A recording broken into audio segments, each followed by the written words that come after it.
It was a dark and stormy night. Guys, this is totally impromptu. Hey there, Eric. Good to see you here. Thank you so much for being here. Wow, yesterday, guys, for the Fire Dragon Friday, I was so tired. I don't know. The readings came out good, but I was exhausted. I slept for about 12 hours, so I am feeling very awake right now. Um, and the energy is intense. It is super stormy right now here. It literally is a dark and stormy night. It is pouring down rain. It has been for about an hour or two. I don't know if you all can hear it out there, but dang, it's loud. It's a lot of rain. Um, hey, Sarah, good to see ya. I had no idea how many people would jump on here if I went live tonight or not. It's our dark and stormy Saturday night. It is. It's raining and crazy stormy out here. I feel like I just kept getting hits and hits and hits from spirit that was like, somebody needs to see you. Somebody needs to. There's just like, I knew there was like somebody out there. Hey, Susan, good to see you. It was like really persistent and it feels intense, like pressure, pressure, pressure. Um, that's what I'm feeling. And it was almost like somebody or someone out here needs some messages, needs something, needs to just hang out and chat. And so I decided to go ahead and jump on. Thank you, Eric. I've got my ravens, my spiders. It's my Halloween theme here for our upcoming season. Yeah, I got that going on. Got my dragons, of course. Always got my dragons. So I'm not sure what I'm gonna be doing here tonight. I just feel like there's this very deep, intense heaviness right now, spiritually, probably energetically, and so I'm just gonna pull some cards and I'm gonna go over some of the astrology. Just ran a chart for what's happening right now. And yeah, it's intense. It's really intense. It is. It's an SOS kind of night. Dark and stormy weather right now. Here in Atlanta, absolutely, is pouring down rain. It's really, really intense. We've been going through a lot of big pressure changes. The last couple of days, I've not been feeling very good at all because we keep going from cool and dry to like warmer and humid, and it's just messes with you, messes with you. Um, and I know that, I usually always do my Fridays, and I do those early, at like start at 12. And so I know that a lot of folks that can't make it to that, they may enjoy being here more at nighttime. I am a definitely more nocturnal kind of creature. If you've ever seen How to Train Your Dragon, I am the Night Fury Dragon. I'm the one that comes out at night. um, but yeah, so I don't know. It's a really intense feeling. It's almost like that healing crisis feeling. So I'm just gonna go ahead and we're gonna start just doing some things. And depending how many people jump on, I may do mini reads for like all the signs. Oh, thank you, Sarah. I love you guys. It's always so good to see you. Um, so yeah, I'm just gonna see, how many people show up, and if we have a good group, I'll do beyond just. I'm gonna do a collective reading first, and then if we have like more folks come in, we'll do mini reads for all 12 of the zodiacs as well. Hey there, Ian. Hey there, Ilana. Good to see you. I'm just gonna put some oil on. I'm telling you guys, this is one of my favorite companies. I'm gonna reach out to her at some point. This gal, she makes these amazing perfume oils that are magically created, magical intention, Nui Cobalt Designs. I've mentioned her before. And this one that she has is this one that she puts out around Halloween time called Blood Curse.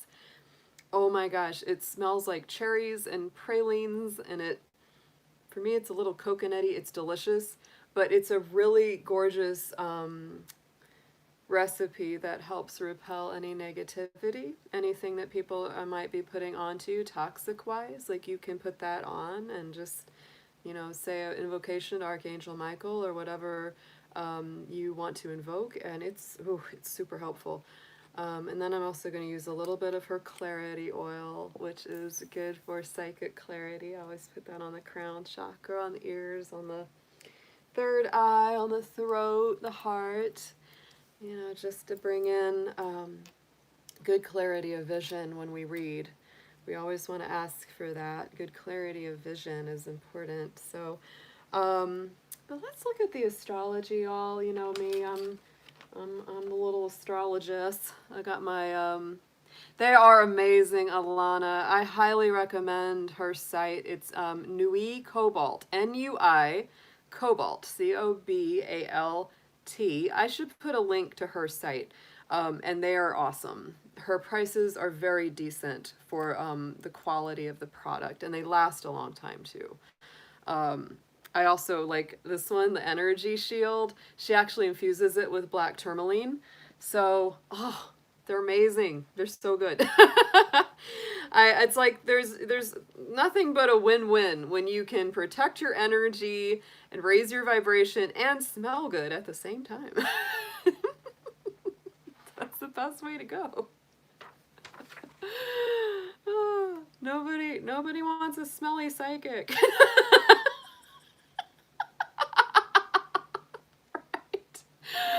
Oh my goodness. So guys, here is the astrology for our dark and stormy evening here. It may not be dark and stormy where you are right now, but here where I am, it is absolutely dark and rainy. It is unbelievable here. So our moon sign just went into Leo. So there's that. Moon just popped into Leo just now. The sun is really in the thick of Libra, 18 degrees of Libra. Yes, I am using a paintbrush as a pointer, you know, getting artistic here, getting creative here. But you know what I feel is a lot of pressure, and look at these squares right now. Look at that. It almost looks like like an arrow pointing, you know, with this and then this going on. So we have lots of squares from the Libra sun going up towards all of our Capricorn planets, you know, Jupiter, Pluto, and Saturn, all in Capricorn right now. And we have, of course, the big linchpin here is Mars.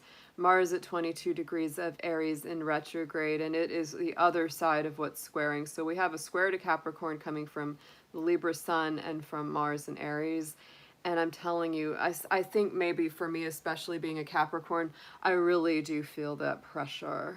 I really feel that pressure, but I think everybody may be feeling it. I just had such a, I don't know, it was almost like I felt energetically pushed to get on here and do a freaking live stream. Somebody needs to see this. Somebody needs a reading right now. I don't know. That's what it feels like though. Somebody needs a something. So let's go ahead and see what we've got. I know that a big thing that's happening right now, which is actually one of the more positive things astrologically, which I really like, is Venus in Virgo, is in a sextile aspect to Mercury in Scorpio.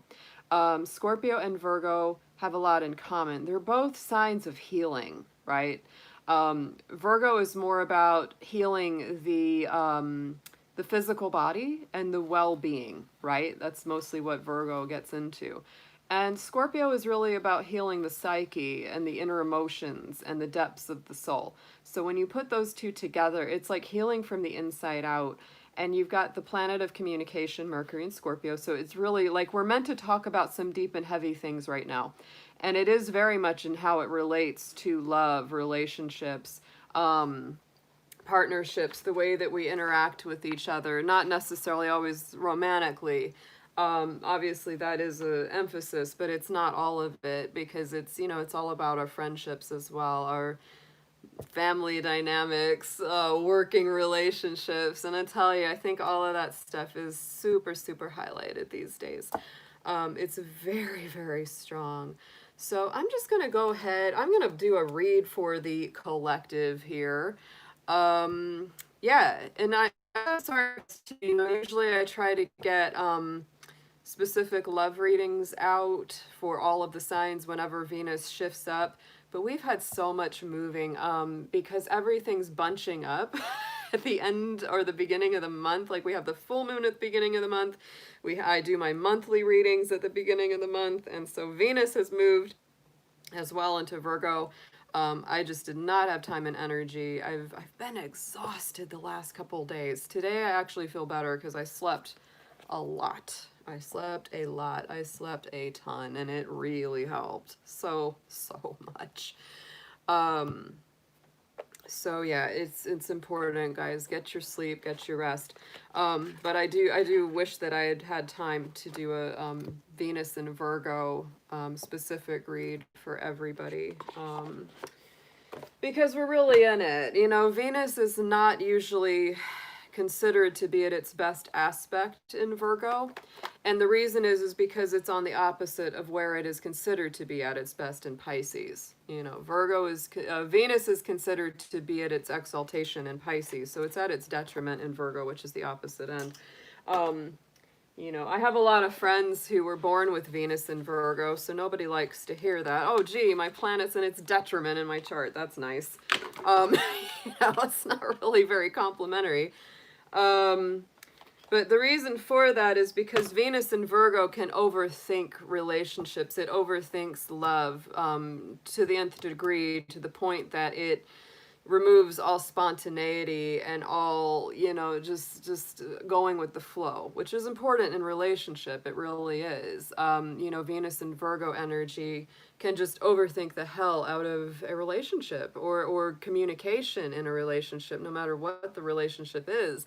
You know, if you find yourself afterwards just going, oh, why did they say that? And oh my God, what did that mean? And they looked at me like this, and what did that mean? And why did I say that? And oh, I'm so stupid. Why did I say that? I should have said something different. And da-da-da-da-da. So that's the negative side of Venus and Virgo. It's very tough for that. Yeah, it can be self-sabotaging because instead of just letting things naturally evolve, you can overthink it and criticize yourself, because Virgo is famous for self-critique and self-criticism.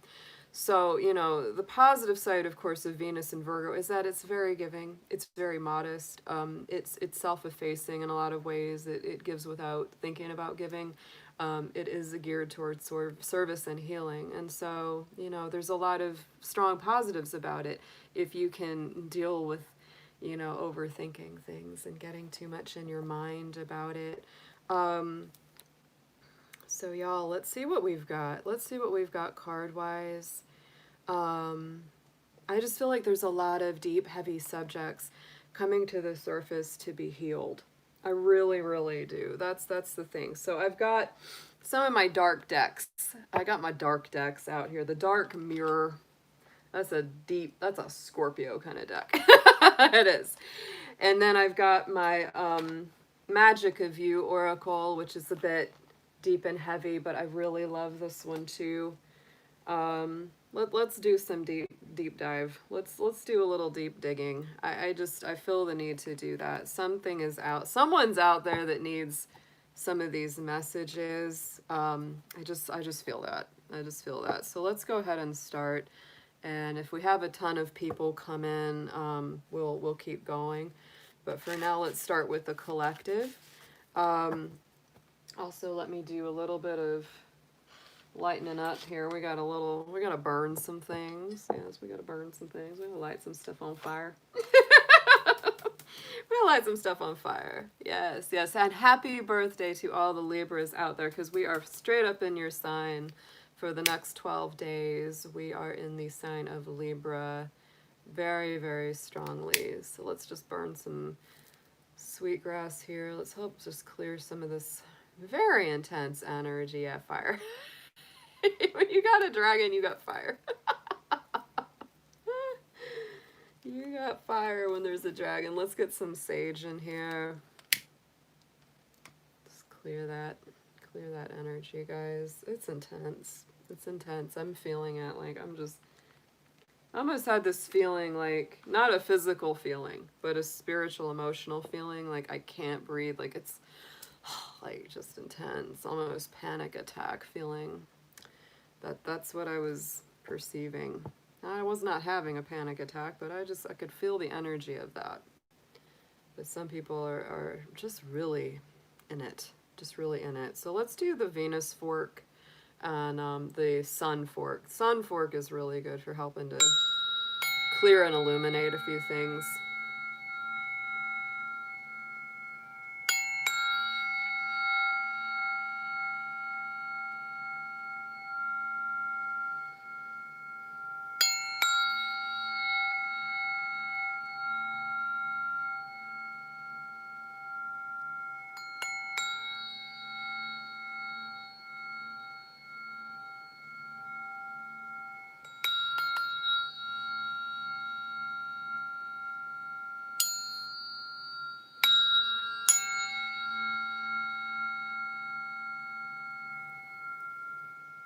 Yes. Oh, these feel so good. They really do.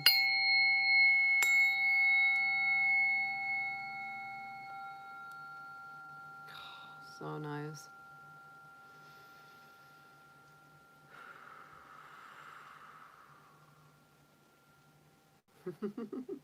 Hey there, Amy. Good to see you. Good to see you. All right, guys. Let's see what we've got. Dear angels, Archangel Michael, Archangel Raphael, ask for your heart healing, physical healing for everyone. Archangel Shamuel, Archangel Gabriel, let's ask for your healing as well here. Thank you, guardians, ancestors, past and loved ones, all of our spiritual divine assisters out there that help us so much every day, every moment. Just asking for your advice, your influence, your protection, and just to clear a lot of this negativity, or clear the intensity, lighten the pressure a little bit for everybody. It's a very intense time. Everybody's feeling it. Thank you so much for your help.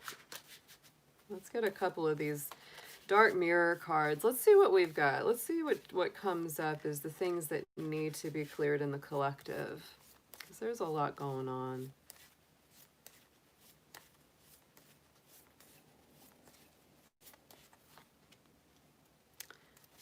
There we go. Oh yeah, look at this. Okay.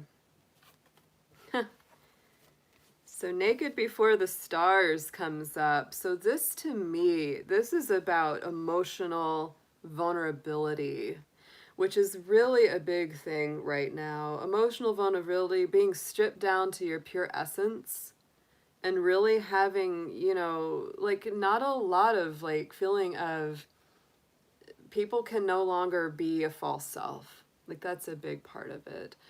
And so this is like getting, you know, because it's Naked Before the Stars, right? So it's all about when you're vulnerable and when you're open and you get stripped down to your pure spiritual essence. It's like you come back into connection with your divinity and with the divine. And once you've done that, it gets really hard to wear a false face to anyone else, because you've been kind of burned to the ground, and it's like the real you has emerged. I'm going to look at the book here too. There's a little book here that comes with it. So yeah, imperfection becomes perfection, right? What do we see when we look in a mirror? Do we see something we like or dislike, right? It's really about coming into complete awareness of the self. That's what that card is about. Revenge comes up. Oh yeah. Mercury is already in Scorpio, and we're not too far away from Scorpio season. So this is that double-edged sword, and she's got the two swords, right? Because to me, it's like revenge is one of those things that it's like you may want it, especially for people that have wronged you, people that haven't treated you well, people that have really been in the wrong. And we've got a lot of that coming up. I mean, this is just, to me, it's both like the micro and the macro. It's both on a large scale and a small scale, guys. You know, it's like we really do have that, where it's like, you know, so much wrong has been done, and so much, you know, that goes against the fairness and the harmony and equality of not just like the universe and the planet, but also us on a personal level. So that revenge card is really intense. You know, it's a complex magic. Um, so it's like, it's really turning this over to spirit, letting karma, letting divine order work its will and work itself out, rather than having to get yourself dirtied or messed up with that revenge thing. That's something, boy. I've definitely had that, you know, through my life, where it's like, you know, I have a Scorpio midheaven. So I always say to people, like, when someone does me wrong, I'll think all day long about, oh, I'd love to do this, or I'd love to say that. But usually I end up walking away from it. Yeah, I never really actually exact any revenge, because I may think about it, but then I never do it. Because I don't want to incur that, right? It's like, it's not worth it. It's not worth it.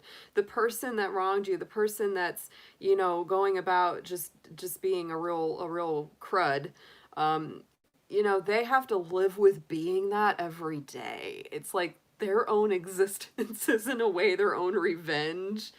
And they're always worried about getting caught, because when you're stealing from someone or you're hurting someone, you know you're going to get caught eventually. It just doesn't work. It's that old song, you might run on for a long time. Don't let me tell you, God Almighty's going to cut you down. Right? You know, it's like you might run around doing this stuff for a long time, but it doesn't last forever, right? You don't just, because you destroy yourself when you destroy someone else. It's just, it doesn't work. Um, the next one that comes out here is really, whew, the temple of my body. This is intense. Again, these are like, I love these cards for their intensity. They don't shy away from the dark side. So it's like, this is the temple of your soul, right? Um and yet again, like I said, with Venus being in Virgo, Mercury being in Scorpio, this has a lot to do with healing, right? And so it's like the body is the, you know, is the temple of the soul. It's the house of the spirit. And so it's like, I just really believe that, what, you know, everything is connected. So when we take good care of our body, we're also taking good care of our spirit, and vice versa.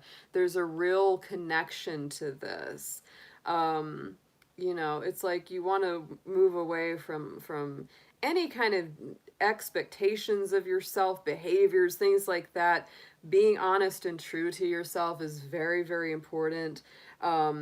Because when you wear a false face, I like what it says inside the mask: envy grows, vanity takes root, lack of self-confidence becomes a habit, it gnaws and hurts us from the inside, right?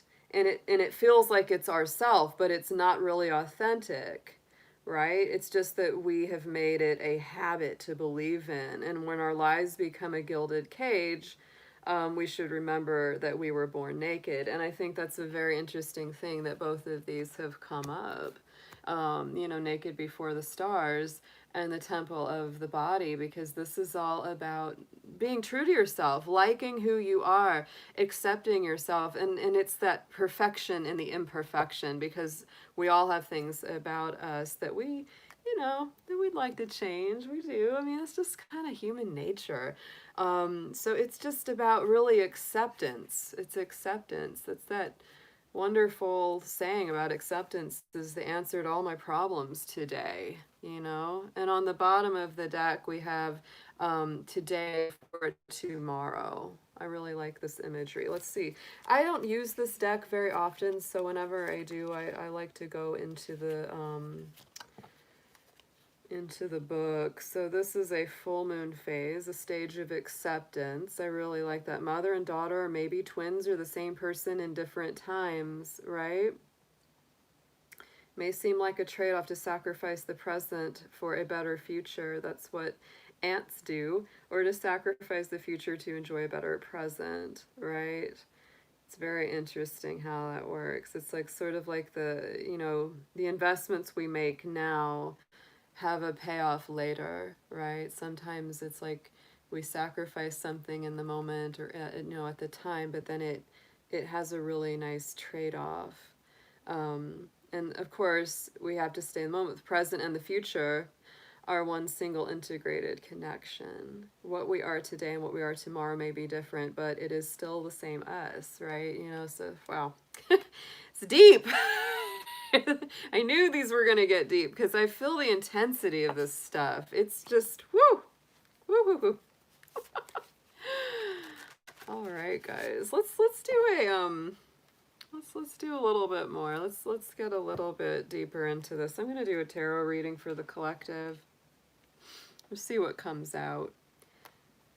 I've got my little crow tarot. I think that's what we'll do since we've got our little crows hanging around. I love our little crows.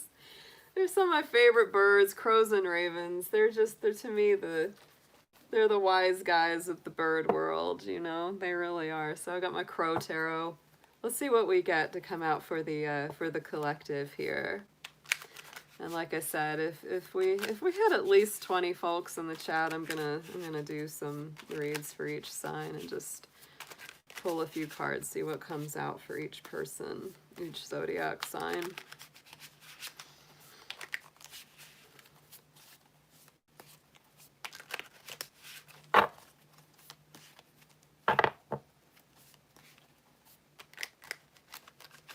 It was a dark and stormy night. It will not stop raining here. It's just coming and coming.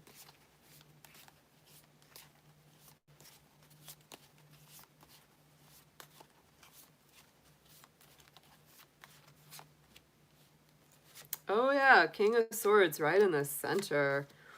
Wow. Okay, guys. This is... Ooh. King of Swords right in the middle for us. Look at that. And check out the Saturn symbol right above the throne. This is an Aquarius card. But Aquarius and Capricorn were both traditionally ruled by Saturn. Before Uranus was discovered as Aquarius' true ruler, it was considered to also be ruled by Saturn. So Aquarius does have that connection to Saturn as well. So you could take this as some Capricorn and Aquarius energy, absolutely. And I think as well, the fact that we got Saturn right there tells me so much about where we are and what the pressure is. It's because of Saturn. Oh my goodness. It's making its last pass through Capricorn. It's a lot of maturing energy. It's a lot of growing up. It could feel like a lot of a need to to come into a state of maturity, leadership, ownership very, very quickly, like not really having a lot of time to process it. King of Swords, of course, is also that energy of cutting things out of your life that no longer serve you. Hey there, Miss Angela. Good to see you. We're just doing a collective reading right now. If we get more folks in the chat, I'll do some mini reads for all the 12 signs too. This was totally unplanned. So I felt the intensity of the energy. I was like, okay, I got to get on there and shuffle some cards. It's time. Yes, thank you. So King of Swords is all about, making those good decisions from a very cool and level-headed place. It can sometimes seem a little icy. It can sometimes seem a little bit emotionally detached. But it's important sometimes for us to have that and not get into the drama. The drama. Look at that Nine of Pentacles. Ooh, yeah. This is making good choices about your money, your resources, your stability. This to me says that collectively we're really not meant to pull into the drama of what's going on around us. This is a time where we really need to make the choice to detach from all that and focus on ourselves, our own well-being, our own healing, our own good efforts coming to fruition and just feeling very satisfied with that. It's like focus on what's good in the life, right? Focus on what's really positive. That's always what that Nine of Pentacles feels like, no matter whether you're single, coupled, in separation, no matter what your, partnership situation is. Many times that Nine of Pentacles is that strong person, that strong individual that just chooses to be, yeah, like you said, Sarah, at peace, no matter what, right? No matter what the external situation is, because they know that they have the ability to be stable, strong, and tranquil, and have good foresight, all within their own right. These are all very strong cards. So coming from the past position right now, King of Wands. So to me, that's a much more fiery energy than what we're stepping into now with the King of Swords. So I do feel like, yes, there's been a lot of drama. There's been a lot of tempers flaring, things coming to the surface and being said, people really going after what they want, though, too. There's a lot of positives to the King of Wands. That can be, very strong Sagittarius, Leo, Aries. He's a little bit like a minor arcana emperor, definitely goes after what he wants. It's that lion heart, right? There we have that lion sitting there. But of course, the darn crow is sitting there on top of him. And look at that Queen of Wands, not to be outdone. There she is, sitting next to the King and the Queen of Wands. So to me, this says that the couple energy has to be very, very strong. Hey, Ms. Mindful, good to see you, sweetheart. Great to see you in the chat. To me, this is a power couple. And if you guys, if you haven't checked out Ms. Mindful's channel, please do. Please subscribe to her. She is awesome. She is not only just a super cool lady, but her little videos are so great. And they just really encourage moments of peacefulness, tranquility. She's just an awesome gal to follow. So definitely check her out. So yeah, coming from this past energy, this is where we're coming from, is the King and Queen of Wands. This to me is like the power couple. And it's like if we are in a situation where, somebody isn't matching our energy. Hey there, Gary. Hey, Ramblin' Nation. Woo! Yes! Word up to the Ramblin' Nation. All my friends of Mike. Oh my gosh, y'all are the best. Ramblin' Mike, I did a reading for him about 2 months ago, and it was super fun. I was very honored that he chose me to do his reading for him, and he is a great guy. If you haven't checked out Ramble Mike or followed him, definitely go do that as well. He is a great friend to the dragon family, and vice versa. Aw. So we are definitely coming from a power place. This to me is this is a relationship of equals, right? They're both fiery, they're both dynamic. They both have that lion energy. Look, Queen of Wands has that magic black cat. She's a very magical queen, very generous, open-hearted, goes for what she wants, knows what she's about, knows her power, knows her worth. These are both individuals that if you don't treat them right, they will book it. They will get out of there. Oh, I know. He is a sweetheart. Yeah, Mike connected to me all on his own. It blew my mind. So I just, what can I say? I love it. I love it when folks connect. It's the best feeling. So this is these are two very powerful individuals, and the Achilles heel for both the King and Queen of Wands is their ego, right? The pride, right? The pride can get in the way, the lion pride. So this really is, to me, coming from a place where we want to embody healthy self-love, healthy self-worth without getting into negative or toxic pride or ego. That's what we really want to come from, because this is a very powerful couple. And that's really how to get the best out of our relationships going forward. Because what I feel is that even for people that have a relationship or really in a strong couple dynamic, right now we may feel like we've got to do some inner work. Some of us may be in long distance relationships, right, where you're not able to see the person you want to see as much as you want, or they've got a lot of work to do, you've got a lot of work to do, so you almost feel like two ships passing in the night. And so even though many of us have that very strong power couple, soulmate, twin flame, etc., right now, this is a time to find your own strength. And you're having to detach a little bit from those fiery emotions so that you can just really do your own thing. Because this Saturn symbol, above that King of Swords throne in this Crow Tarot deck. I love that. To me, this is all about sovereignty, stepping into your own leadership, your own authority. And that Nine of Pentacles is also very Capricorn energy. It's a very earthy Virgo, Taurus energy. So it's like you have to do work on yourself. They have to do work on themselves. And as a result, you may feel like you need to detach a lot from that. You know, you have to detach a lot from that. So, you know, take it as it resonates, because of course this is a general for the collective right now. So it could speak to a lot of different people in a lot of different ways. So going into the immediate future, look at our Queen of Pentacles. Look at that. I mean, this to me, again, this is very strong Capricorn, Taurus, and Virgo, right? It's very, very earthy, very balanced. She's one of my favorites, gotta say, because I'm a Capricorn and I have pet rabbits, and there's always a rabbit in that Queen of Pentacles, because the rabbit is a magical animal. They're a shapeshifter.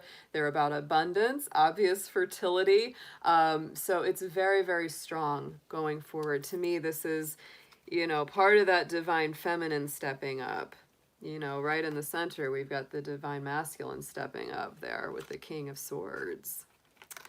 King of Swords there. So let's get a little clarifier on our Queen of Pentacles. To me, this is just coming into such a place of stability, harmony, getting really grounded. It's time for us to ground our energies deep into Mama Earth.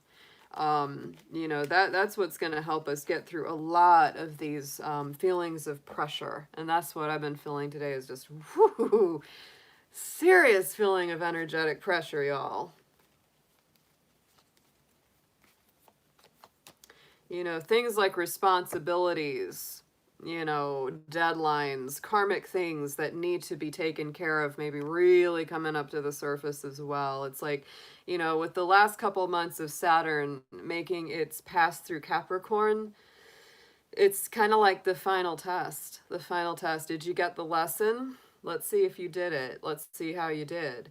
That's what it's about. And, you know, Capricorn, Saturn's not going to be back in Capricorn for another almost 30 years. It takes Saturn 28 to 30 years to go through one complete cycle to get to the next sign. So it's going to be a minute. It's going to be a minute till we get back to that. On top of the Queen of Pentacles, we do have the Page of Cups. So there is that emotional, soft, sensitive, loving communication, right? That's Pisces energy, Cancer energy, Scorpio energy. Pages are always our messengers. They always bring through messages of love, messages of healing, messages of forgiveness and apology. So this may be part of what we're clearing, you know, in the next little bit here. We're really reaching out, and in its communication of a gentle nature. That's actually the best way to get what you need out of things, is to apologize, to open up, to be just very vulnerable, like, you know, those cards, Naked Under the Stars, being very emotionally open. On the underside, what we're focusing on right now, we've got this Hierophant card. So to me, that again, this is Taurus. We're getting a lot of earth energies here. We got some strong fire, very strong earth, very strong Saturnine energies, some air as well being represented. But this is definitely Taurus, and it is all about those secrets, the devotion to a almost sometimes secretive spiritual path, right?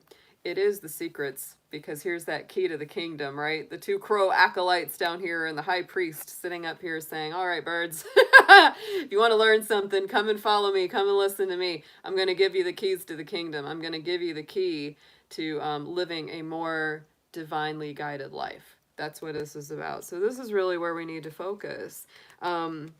When we have a more spiritually dedicated and motivated kind of life, it just, things get better. Things get better because, you know, jobs, relationships, situations, homes, all of that, they can come and go in the blink of an eye. That's the transience of life. But when we have a deep rooted, spiritual, grounded life, it makes those transitions a little easier. And because we realize that the only thing that never really does change is our connection to the divine. That won't go away. All the other things can come and go. Yeah, look at that. Page of Pentacles. I will say that yesterday for Fire Dragon Friday, where I do all my love reads, Page of Pentacles was all over the place. There, so many people were getting this card for their zodiac readings. And so I'm telling you, to me, this is about where do you invest your time, your energy, your resources, right? Where your energy flows, that's where you goes. So when you have your energy and your resources in a divine path, and you relax a little bit and say, Spirit, take the wheel. I'm going to do my best. I'm going to do the work that I need to do, but I'm going to trust you along the way as well. You know, it's that thing. There's some people that just, they don't do the tangible work because they trust that too much, and they go, oh yeah, Spirit will just take care of all of it. Well, yeah, they will, but you need to use your mind, use your body, use your resources, and all the things that Spirit has gifted you with, and that's going to help. That's going to go a long way. You know, but trusting in Spirit along the way, of course, helps us not to get as stressed out along that path. Page of Pentacles is a little bit of a an adventure card to me, because, you know, pages have that youthful energy. Like I said, they're always those messengers. So this can be other people coming towards you as well, saying, what do you want to invest in? What do you want to plan? What do you want to build? What do you want to grow? And you using your discernment to say, okay, I got this coin. Let's see where I'm going to go. You know, I love in the Modern Witch Tarot, she's got her backpack, she's got her walking shoes on. She's ready to go on a trip. She's ready to go on a journey. That's why it's a little adventure card there. At the top of the card spread, crowning this, hey Bear Pentacle, good to see you again, is our Four of Pentacles. I do feel like this is, hey there Shanta, happy Saturday night to you too, babe. It's a dark and stormy night here in Atlanta. I think it might have finally stopped raining quite so hard. We're just doing a collective reading right now. So on the top, message from Spirit crowning the spread is our Four of Pentacles. Hey there, Elizabeth. Oh, good to see you, babe. You know, Mr. Crow, holding on to them coins. To me, this is a couple of things. It's holding on for an assured success. Are you near to Atlanta? Yeah. I'm in Sandy Springs. Yeah, it's definitely storming it up here in the southeast. So, you know, Spirit is recognizing that a lot of folks kind of feel like we're holding on to things with our fingernails right now. You know, there really is that feeling of like, you know, hanging on to stuff. Some people are really feeling that scarcity. Some people are really feeling like they've got to be super careful with their coins, with their money, with their resources. And that's not for nothing, y'all. So many people have lost jobs. There really is a lot of actual things happening. It isn't just in our heads. So that for a lot of people, that is a reality. For some of them and for some of us, it's sort of like things are, you know, we're floating above surface and things are basically okay, but we really want to make sure they stay that way. So that Four of Pentacles, it can really be that thing where it's like holding on, just holding on for success, holding on for an assured victory, you know, not giving up. So it actually, to me, there's a lot of strong points about that card too, is to just don't give up, you know, and be resourceful and do your best with this. Yeah, look at this. To me, it's, yeah, see, it's that Capricorn energy with the devil. Because we've got so much Capricorn right now. Like I said, the Saturn and Capricorn thing is really heavy right now at the moment. And it's really weighing on people's minds. Because to me, the devil card, you know, the negative sides of the devil, of course, are that it's like that self-imposed bondage, worrying too much, fearing too much, getting really anxious about things. And so that's what, you know, a lot of people are really anxious about their money, their resources. I've been feeling it. I've got an eBay store I've been running for about 8 years. I'm trying to sell everything out of there, and it's like things are just moving so slow. So I definitely feel that pressure, y'all. I feel that pressure big time.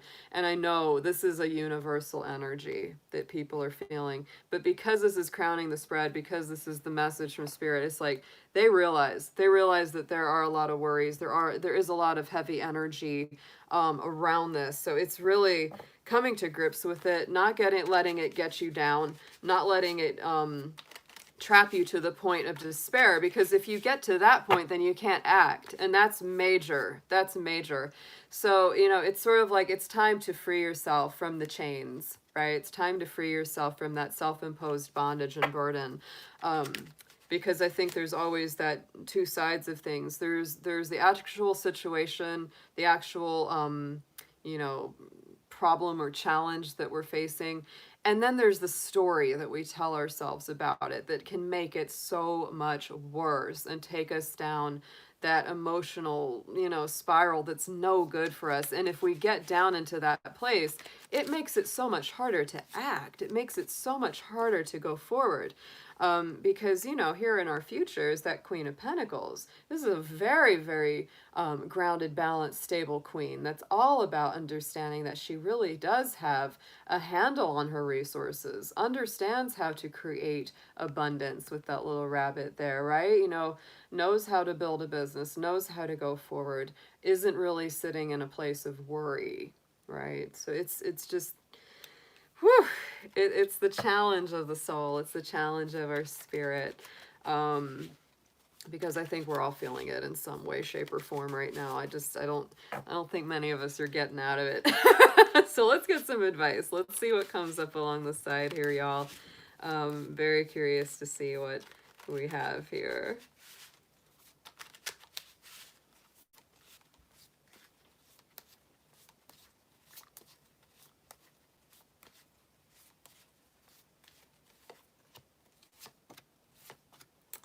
Oh, very nice. Oh, yeah.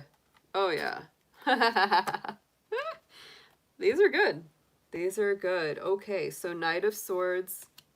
This is the suggested approach. So yeah, there is definitely that need to communicate, the need to talk, the need to move, the need to get the mind out of that hamster wheel from hell where we just keep going round and round and round with a lot of anxiety, fear, and worry.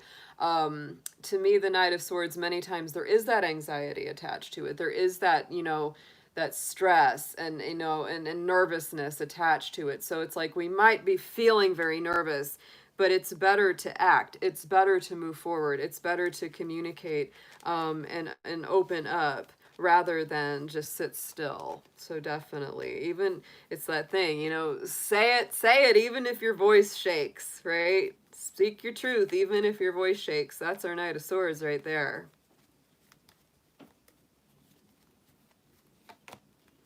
And look, our Hierophant's coming up again. Oh, I like that.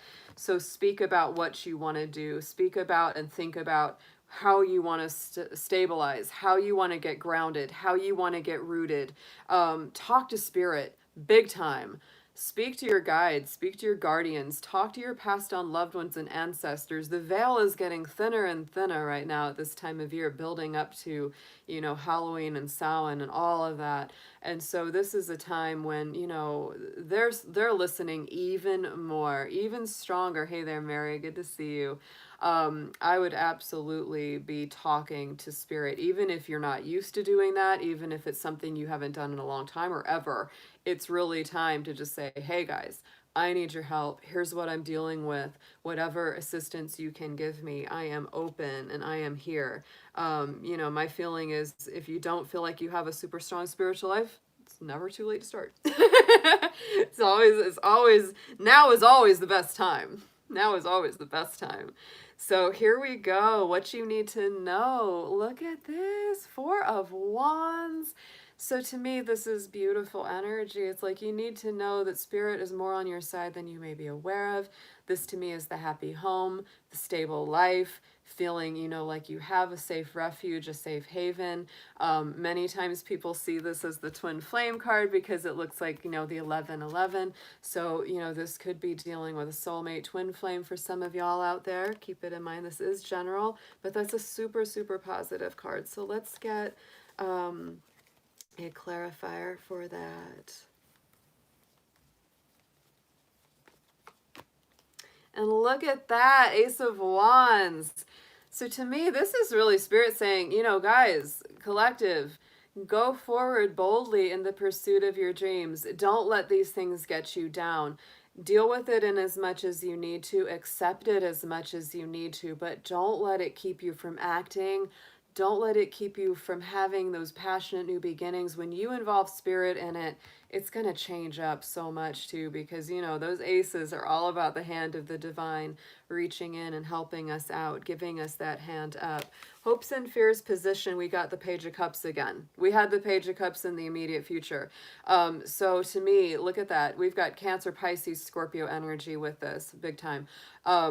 I think a lot of people are really hoping that there's going to be these, you know, spiritual messages, emotional messages, relationship healing, reconciliation, apologies, forgiveness, and are also at the same time afraid that that might not happen.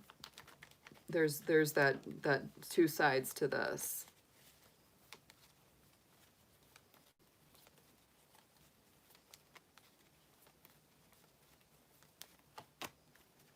Yeah, because you don't want to go through any more of this kind of pain, this kind of frustration, this kind of, you know, betrayals. They're being backstabbed or being run through, right? It's like it's really time to heal and let go of this.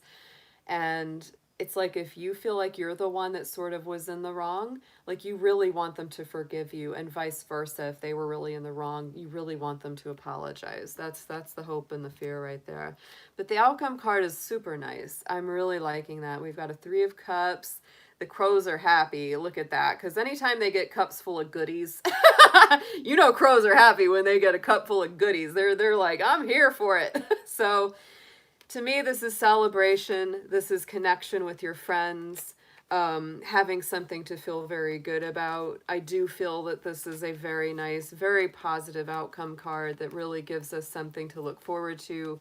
To me, it also says don't be afraid to ask for help from your friends. Don't be afraid to let other people in to give you assistance, and that does include our spiritual assistance.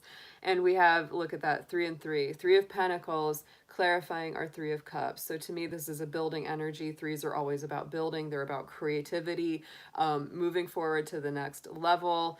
To me, this especially is like get the advice from an older, wiser person, a teacher or something, you know, right? Sometimes that can be part of the energy. And Saturn energy right now going through to the end of Capricorn is really definitely about getting that teaching, getting that maturity, having that one up. Yeah, 4 of Cups on the bottom of the Crow Tarot. So to me, that's a strong energy. That's a strong energy of don't let life pass you by. Don't just sit and wait for the perfect moment to do something. It's like, look, strike while the iron's hot. Just take the leap of faith. 6 of Pentacles, things being restored to balance. This is a very Libra card to me. Very Libra card, because it is about restoring harmony, equality, and balance, and all of that good stuff. All of that good stuff, guys. This is a great read. We got the Hierophant card twice. Page of Cups twice. Wow. Those were the 2 big ones that came out. So to me, it's definitely about building a spiritual life. And softening the communication a little bit. You know, if people have been harsh with you, it's like, don't come back at them with harshness. There's no point. And if you've been harsh with others, it's time to be gentler in your approach. That's sort of like the feeling that I get with that. So, nice cards, guys. Do we have anybody in the house that would be willing to do some like keeping track of the signs as I read them? If we do, I'll do all 12. We'll do a couple cards for each of the 12 zodiacs, just to keep people on track. Just let them know what sign that we're on as we go, because I would just go Aries through Pisces. My mods, Jacqueline and Amber, they're not here tonight, so they're the ones that usually do that for me. Oh, thanks, Angela. Sure. I would appreciate that so much. Yeah. Thank you so much. Yeah, let's do it, because we got 20 folks in the chat. So let's see what we got. Let's see what we've got. I'm going to use, let's see, a couple of decks here. Let's see what we've got for each person. I'm going to use the Magic of You for each sign. We're going to pull a card. Yeah, thanks. Thanks for being here too, Colin. I appreciate you being in the chat. I always love it when I see folks out there. Ooh, and I have got this deck that I have not used yet, and it's absolutely beautiful, called The Saints and Mystics. And it's separated into two sections. One is the saints and one is the mystics. So let's get that, since there's this really strong energy of reaching out to our guides and guardians and spiritual friends. Absolutely. Let's do that. And I've got my Halloween tarot. Let's do the Halloween tarot tonight for each sign. Let's get some messages coming through about what is coming up, what's coming up to be healed and worked through, because we do have just a lot of intensity, guys. There's a lot of intensity. All right, y'all. So let's start. Let's just go sign by sign. Let's start with Aries. Aries, Sun, Moon, Venus, Rising, guys. And of course, if this doesn't resonate, you may want to check the placements of the other planets in your personal chart. You will always get more messages out of this or any reading by doing that. You're always going to get a little bit more from it. This is just, these reads are going to be mostly geared towards, our heart healing, soul healing. That's what I'm really feeling the need for this to do. So let's see what we have for Aries. How's my Aries? And Venus is in your sixth house universally. So there is a lot of healing around the heart and the emotions this month for my Aries.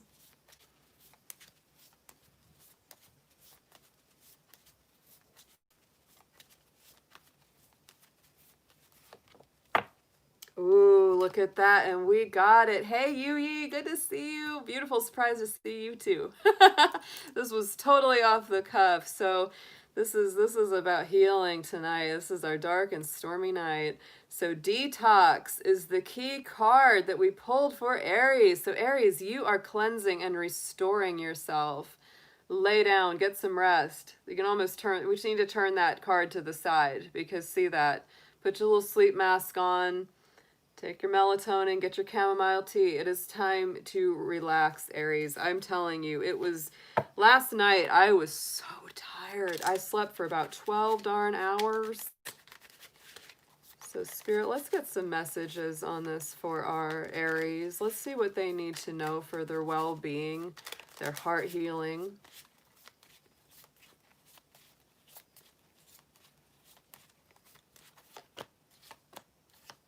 Yep. This is all about, you're coming from the Tower. So a lot of my Aries, you've been going through some big stuff, some big shaking up and some big changes and moving around unexpectedly. Sometimes it's been very upsetting. Sometimes it's been very helpful.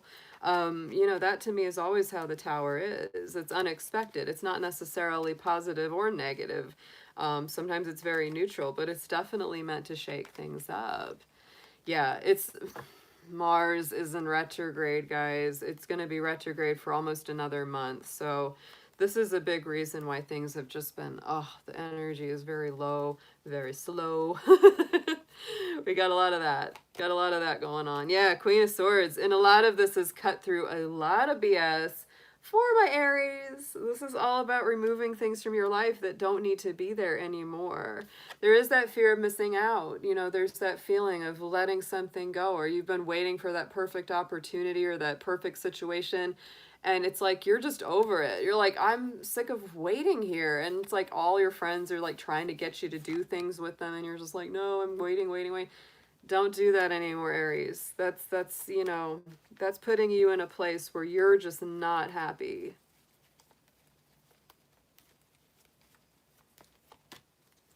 Because you want the Four of Wands, not the Four of Cups, and this may be something you've been waiting on. You may be waiting on a soulmate, twin flame, home situation to open up for you, feeling like you've just got to wait and wait, but you don't want to put that off. You need to live your life. Because in this immediate past, yeah, you have been chucking out some old energy big time with this Tower and this Queen of Swords. Coming into the future, we got the Five of Wands. So to me, yeah, you're going to get your energy back. You're going to get your tussle back. That's definitely some fire stepping up into the house.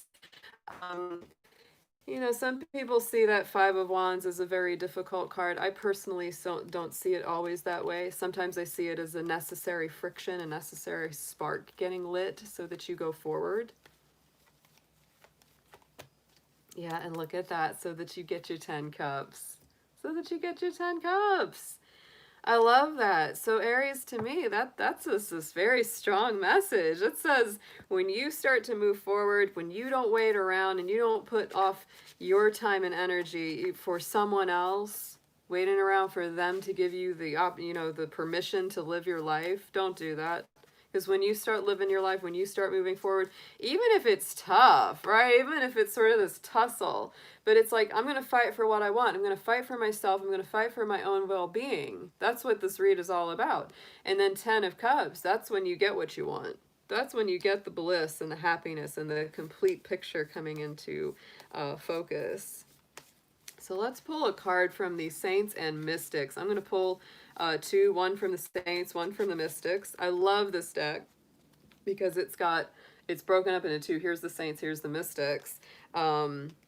Let's get some energy on this. Let's see, who is Aries meant to pull, meant to call on, meant to ask for assistance and spiritual aid during this time of intense energy.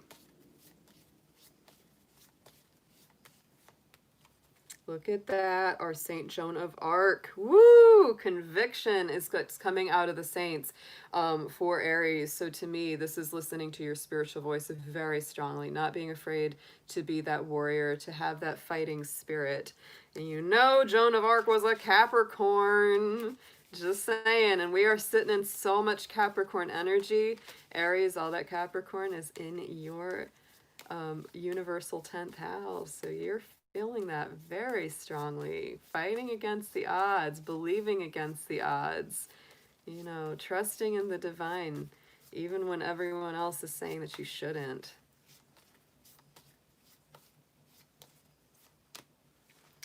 And we have Emanuel Swedenborg, who was a famous spiritualist. So to me, these are both very strong for you, Aries. These two are coming through to help and assist you from the other side. So don't be afraid to call on them, to put that energy out there. If you need just a little bit of assistance, if you need a heads up, if you need a little bit of strengthening, and to rededicate yourself to your spiritual path. I love that. Ooh, okay. Yeah, these are good. These are good. Let's spray a little bit of sage here. Let's burn a little bit of something. All right. A little bit of sage.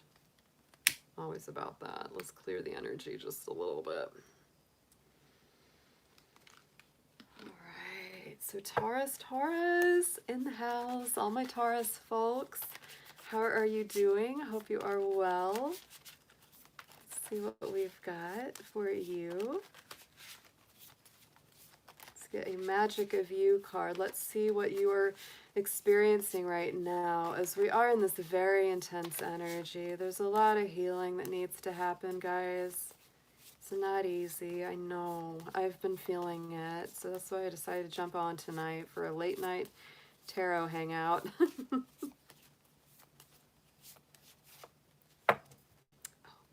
Paradisical. So to me, this is you belong to paradise. So Taurus, if you haven't been feeling connected to your own divinity, if you've been feeling like, you know what, I really do deserve a better life situation, a better outcome, better soul connections, more of a feeling of contentment and peace, you're absolutely right. This is all about you belonging to the divine. You belong to spirit. And so if you have been feeling like you just have been cut out, or you haven't been really connecting like that, it is time to come back into that connection. And you know, Taurus, of course, you are Venus ruled. Venus being in Virgo right now is very important for you. So do whatever you can to heal yourself, take good care of yourself, nurture your physical body. That is very important right now.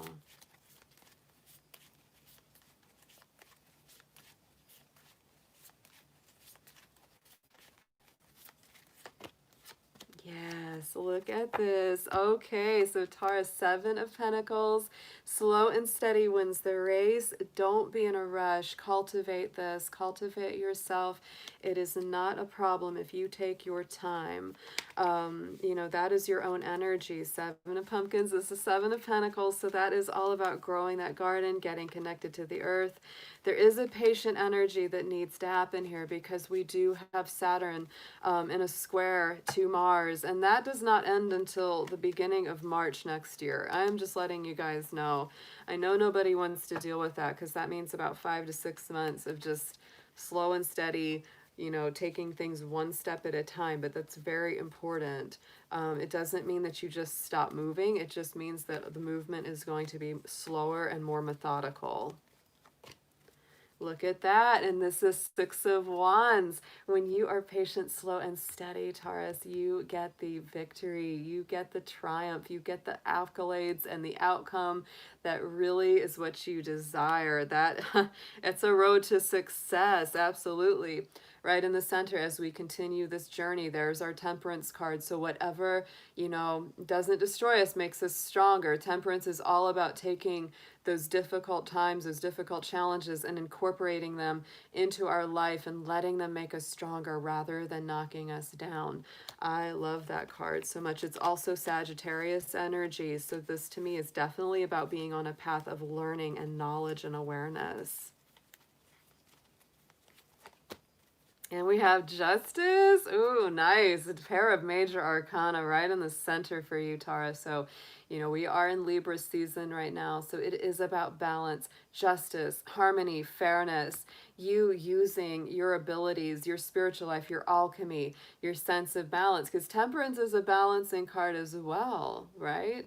So to me, this is all about your personal balance, your personal feeling of harmony, stability, contentment, doing what it takes to give yourself that feeling of peace, no matter what is rocking, rolling all around outside of you. Page of Ghosts is our outcomes. It's the same with Page of Cups. And in our reading for the collective, the Page of Cups came up twice. So Taurus, you're getting that card in there as well. So again, like I said with that, be very gentle, forgiving, apologetic in your speech, in your demeanor. If people come and try to apologize to you, don't be harsh back with them, right? Even if they're not someone you want back in your life necessarily, it's still okay to forgive and release. But to me, that's a reconciliation card sometimes. I'm just saying. And that card popped out, so I'm going to pull both of these because they were both there. So we have that 3 of Pentacles. So there is an energy of rebuilding. For some of my Taurus folks, this can be rebuilding a job, rebuilding a career path because of that Pentacle energy of the 3 and the 10. This is a lot. This is the ultimate outcome. But if it is to do with a relationship or reconciliation or some kind of communication coming in, it really does have the potential to rebuild and go to a very, very good place with that 10 of Pentacles. That is super, super nice. So let's pull a couple of spirit guides for you. One from the Saints deck and one from the Mystics. Let's see who we have for Taurus coming up.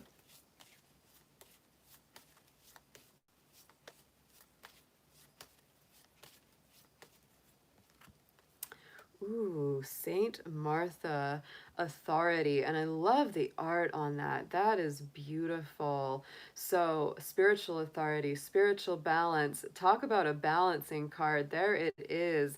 Understanding spiritual law, divine order in relation to your own life. So let's get a card from the Mystics.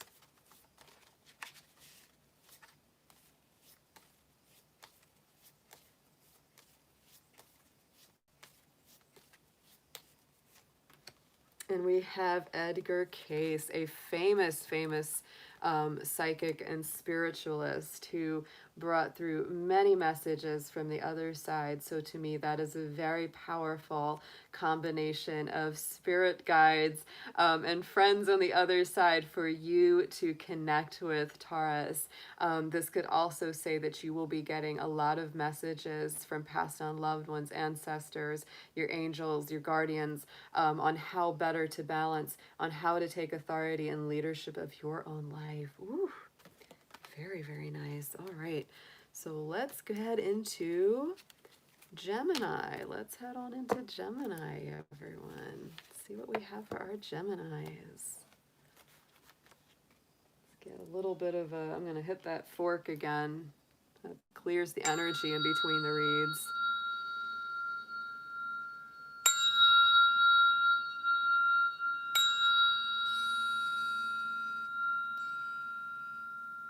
I always like to clear energy between my readings. Just helps keep them from getting muddy. I like that always. All right, so Gemini. Yes, this is an intense time for Gemini because Venus, thank you for doing that, Angela. I appreciate your help so much doing that. Thank you.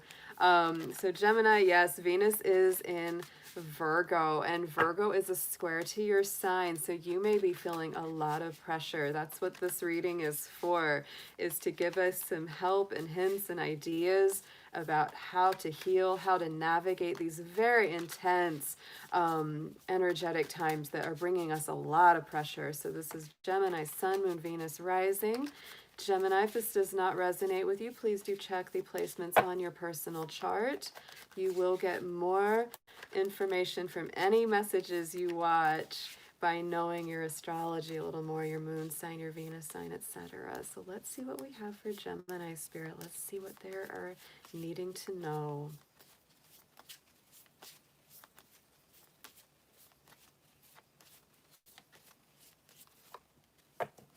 Panacea. There is a solution for every problem. Oh, Gemini, that is a wonderful card to get. So the panacea is the, you know, all the different options, all the different answers that you need. So if you feel like you have lots of challenges in your face, lots of blockages in your path, this is Spirit saying, don't worry, there is a solution for every problem. There is an answer for everything that's coming up. Ooh, Gemini. That is a wonderful affirmation. So let's get some tarot on this for our Geminis here, please.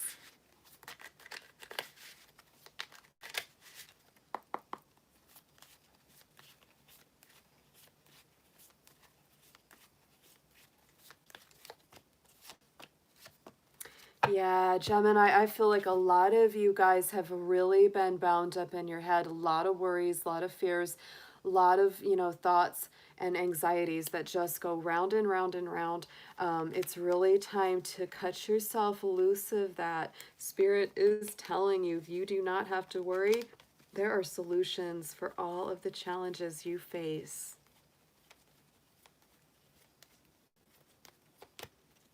Yeah, Six of Cups. So some of these old, you know, anxieties, fears, issues that are coming up may have roots in your past, childhood roots and origins. Some of this may be about, you know, past relationships, whether or not you want this to reconcile or not, or you just need some closure.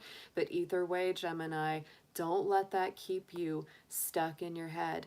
Don't let that keep you tortured and mentally trapped. It's time to cut through these bonds, which are very thin, and get back up to that high vibration castle in the sky there. So going into the immediate present, where we're sitting right now, we have this High Priestess. So to me, this is about using your intuition, about connecting with the divine, connecting with Source. The High Priestess is very knowledgeable, very learned, very in tune with the vibration of the universe. And look at that Queen of Pentacles. So this is about being grounded, balanced, stable, and having a strong spiritual understanding that you know, no matter what you're facing, no matter what's going on, Spirit is on your side and is going to help you get that grounded, balanced, stable feeling under your feet, to not feel like you're shaking and rocking all over the place, and understanding that you are enough. You don't need anyone else to validate you or make you whole. You may feel like now like you're waiting for someone to say something, waiting for someone to do something, but you don't need them. You don't need them. And as soon as you get grounded in that knowing, like it just sets you free. And then if they come in after the fact, it's just icing on the cake, right? But there's our little bunny. There's our bunny. Our little Queen of Pentacles always has her bunny rabbit, because that is her abundance. That's the fertility. That's the ability to create more, because, you know, bunnies are always creating more themselves. So outcome card for you, Gemini, is Nine of Pumpkins, Nine of Pentacles, which has a very, very similar energy to our Queen of Pentacles. I really love those two coming out together, because this is a strong, balanced, self-assured person. They're good at business. They're good at life. They're good at, you know, making sure they've got enough in the bank. They have good foresight. They have understanding of what's coming in the future. They understand how to make a good future for themselves. Sometimes they're single out of choice because they want someone that's really good enough for them, that's worthy of being on the same page as they are. Yeah, and Two of Wands, those doors are opening at the end of this, Gemini. So I do feel, you know, right now, yeah, you do have that pressure, but the only really difficult card in this spread at all was the Eight of Wands, and that's Eight of Swords, and that's more in the past rather than in the future. That's something that you're working through or just have worked through. So it's really positive once you get past that inertia, once you get past that mental pressure and you start to take that blindfold off and see things clearly. Because don't forget, that's your card right there, the panacea. There is a solution to every challenge. Don't let the problems get, oh, look what's on the bottom. I just saw that High Priestess again. Oh my goodness. And the Magician. Very powerful for you, Gemini. That's about creating a new reality for yourself.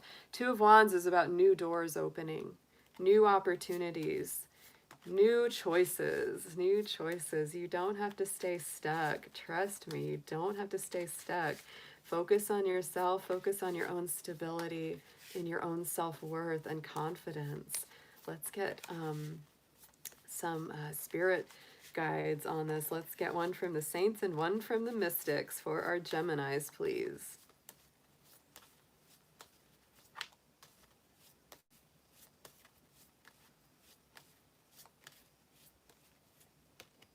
Ooh, I like this, Saint Expedite.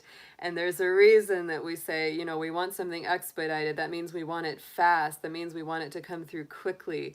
Immediacy is his energy. So this is all about asking him. You can even, you know, do a little ritual or petition Saint Expedite and say, I need things to move forward as quickly and efficiently as possible. Very, very nice. Let's get a mystic on this for you.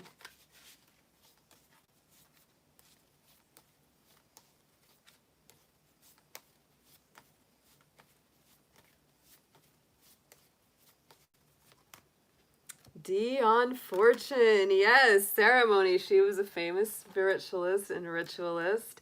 So coming through very strongly. It may be time, Gemini, to do a little ritual or a little prayer or petition to Saint Expedite and tell him, I need some help with moving a certain aspect of my life forward as quickly and efficiently as possible, as it is in alignment with the divine order. Woo! These are great. These are great. Really, really good advice coming through to help us out with some of this intense energy that we're dealing with. I tell you what, guys. So let's get into our next sign. Let's start for Cancer, our little moon rule babies. And it is a very special month indeed for all of us, and especially for Cancer, because Cancer is our moon ruled sign and it is a blue moon month. Our next full moon is on Halloween. It is in Taurus and it is the blue moon because it's our second full moon of the month. We will not have another blue moon in we will not have another blue moon on a Halloween for almost 19 more years. 19 years. It'll be 2039 when we have another blue moon on a Halloween night. So that's the cool thing. Hey there, Terry. Good to see you. Yeah, I've been wondering if I was going to lose power tonight because it's been raining and storming all night. But so far, so good. Knock on wood. I got my candles here just in case. Just in case. So Cancer, Sun, Moon, Venus, rising. What do we have for you for the intense pressure that we're going through? What's the best way to work through some of this energy? How can we alleviate some of that intensity and pressure that we feel around us? Dear Spirit, what do we have? And Cancer, just keep in mind if this doesn't resonate, check the placements of your rest of your chart. What's your Venus sign, your moon sign, etc. You're going to get more messages from this than any readings you watch on YouTube that way.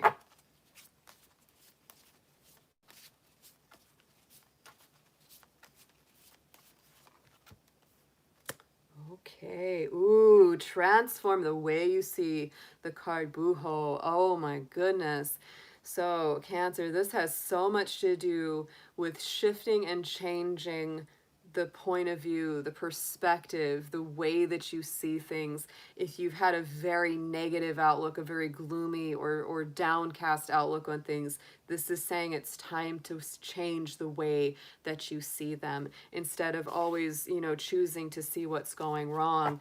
Because we always have things that are going wrong. That's just the way life is. There's always going to be things that we go, I wish I could change that. But instead, you know, focus on what's going right. There's always something that we can be grateful for, even if things are very intense and very difficult. There's always, even the most simple of things, that can start to transform our perspective and the way that we see things. So let's get some tarot on this for my Cancer folks.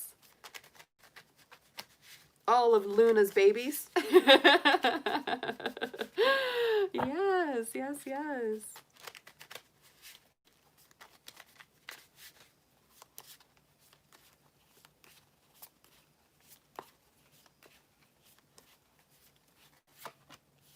Ooh, I like it. So you're getting the same card. I think Taurus had this. Yeah, Seven of Pentacles, Seven of Pumpkins. So this to me is, again, such a slow and steady wins the race kind of card. Be patient in the process, patient with yourself.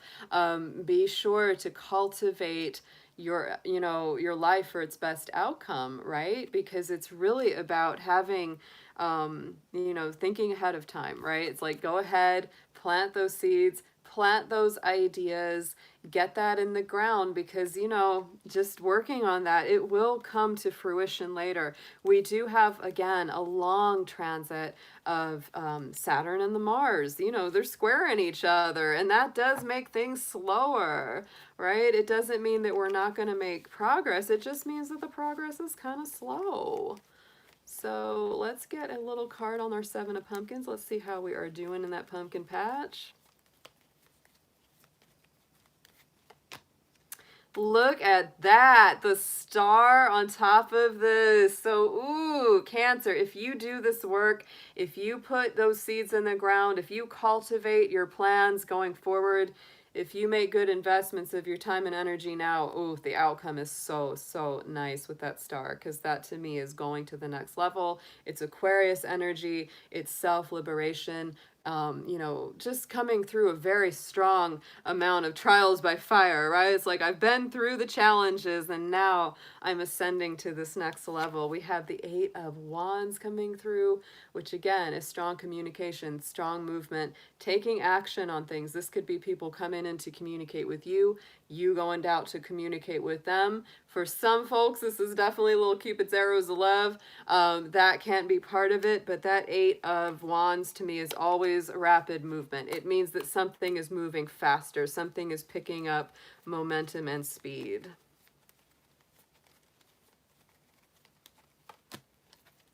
Five of Swords too.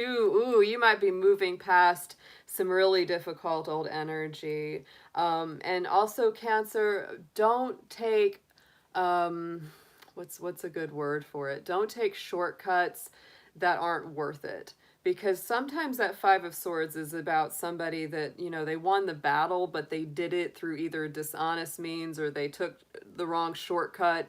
They, you know, sped ahead and they didn't get the lessons that they needed to, and it just hurt everybody, right? And it's like, it's not a good way to get there. This can also be the choice of standing up and fighting for something or giving up and walking away. If it's something that really needs to be let go of, it's time. very much time with this Eight of Wands. And to me, when we go back to that keyword of changing the perspective, transforming the way that you see things, Cancer is a very long-suffering sign. You know, they tend to hang on to things to the bitter end. And this can be saying, Cancer, sometimes it's not good to hang on. Sometimes it's really time to release and let go, and do so with speed and immediacy. That's what that Eight of Wands is about. Ten of Pentacles, Ten of Pumpkins is here on the outcome, which is a super, super positive card. To me, this is like the outcome of the Seven of Pumpkins, right? You know, it's that good outcome. It's like I put in the work, put in the effort, put in the time, and now my pumpkin patch is booming. Now I'm making all kinds of money from selling my pumpkins. I'm doing good. Yeah, I hear you, Mary. Beautiful, beautiful. Yes. And so then we have that Queen of Wands as well, coming out on top of that Ten of Pumpkins, Ten of Pentacles. So to me, that's like working your magic, stepping into that self-confident solar plexus energy, having more self-esteem, feeling better about yourself, seated more in your power. Little black cat, working that magic, working that, you know, that alchemy that you can do. I love it. I love it. Look on the bottom, we got the Wheel of Fortune. So things trying to turn in your favor. Cancer, you may also have somebody you'd really just like to throw some daggers at. Just joking on that artwork there. You know, we might want to throw a few. But that's a Jupiter card. It's very positive. It's really about moving out past that difficult place and things starting to move forward for you again. And on the bottom, look at that. We got our Six of Swords. Check that out. That's all about getting in that little water Uber. Little water Uber. Get in that boat, moving away from the choppy waters, moving away from the drama, moving away from the gossip, the headache, the anxieties, the sleepless nights. No more of that business. No more of that for my Cancer. So let's get a card on this. Get one from the Saints and one from the Mystics. Give you some spiritual guides that you can work with to release some of this heaviness that we're experiencing right now.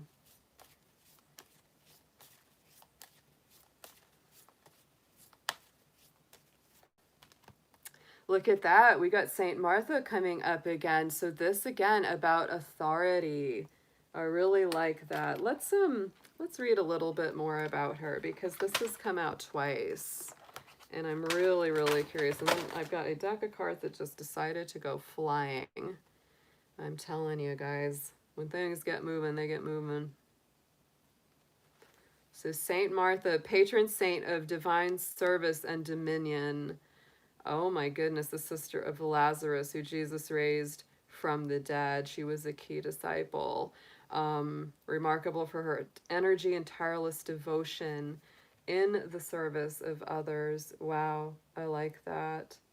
Jesus counseled her to rest and take time for quiet contemplation, but Martha, proud of others' comforts, insisted on working incessantly to keep the space sacred and under control. Wow, that is so cool. I love that. So yeah, connects closely with those working in hospitality, including waiters, cleaners, innkeepers, interior decorators, managers, parents, childcare workers, health and spiritual instructors. Reminds us of the importance of service, but not to get lost in service itself, and to appreciate the small moments. Nice energy. Oh, I like that for you, Cancer, because you do get very caught up in serving others. You get caught up in really making sure everybody's okay, and you don't always watch out for yourself. So that Saint Martha card is really strong about, you know, balance. It's about balancing time for others, giving to others, but also giving to yourself. So let's get a mystic card from this deck as well for you, Cancer.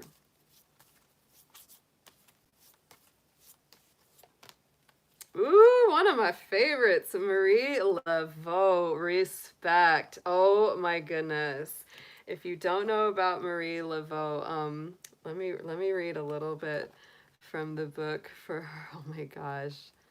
This when I saw this deck, I got so excited because some of the figures that were in here, Yeah, the Voodoo Queen of Freedom. So, yeah, the Voodoo Queen of New Orleans, Louisiana, a free woman of color during the barbaric era of transatlantic slave trade. She was wise and skilled, rose to power and notoriety with her famous ceremonies.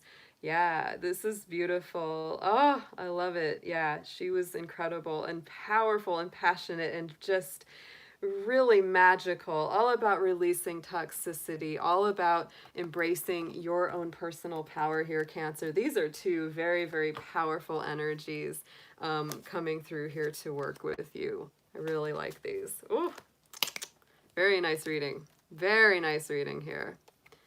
All right, my Canceries. Let's get into our next sign of Leo. Let's see how our lions are out there doing in the house. Let's burn a little fire. Let's get a little sage going for our Leos.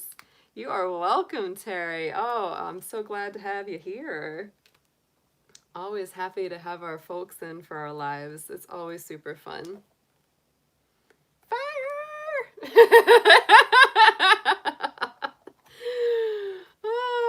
Where there's smoke, there's dragons. Where there's smoke, there's dragons. I'll tell you, that is the truth. All right, let's see what we have for Leo. Sun, Moon, Venus, arising. This is all about clearing the heaviness, Leo. That's what this reading is for. This is all about relieving some of the intensity and pressure energetically. I got on here to do these readings tonight because I could just feel that it was very intense. There was a lot of energetic pressure, and I just kept getting tapped. It was like Spirit's like, get on there, Ariel, get on there. Somebody needs this. Somebody needs this. Probably I need it too. You know, it's the way it goes. So Leo, Sun, Moon, Venus, rising. If this does not resonate with you, please check the placements in the rest of your personal natal chart, such as your Venus sign, your moon sign, etc. And you will get a lot more messages out of any readings that you watch on YouTube. So let's see, Spirit, what do we have for Leo, please?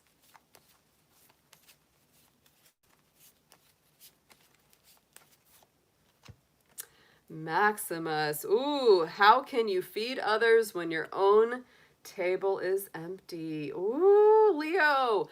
So much about self-love here. So much about taking care of ourselves. And I think that's a big part of what we're feeling. And that's why this pressure is coming through. So you can't give to others, love others, feed others when your own coffer is empty, when your own energy doesn't have anything to pull from. So Leo, I'm telling you, you've got a big heart. And people always think, they misjudge Leo a lot. They think that it's all about ego and pride and arrogance and blah, blah, blah with the Leo. And yeah, they're a little bit of a me sign because they're a fire sign. That's fine. That's what it's about. But you know, Leo, you have a big, generous heart. And when you love people, oh, you just give and you give and you give and you do so much for them. So this is saying, Leo, time to love yourself, time to feed your own soul, time to protect your own heart, love your own being. Don't let others take from you unnecessarily either. Don't let, hey Jeff, good to see you. Don't let other people sap you dry, because Leo, sometimes you do have that energy that if, when you're giving and you're in that mode, like people can really kind of take advantage of that. So let's get some tarot on this for our lion kings and queens in the house.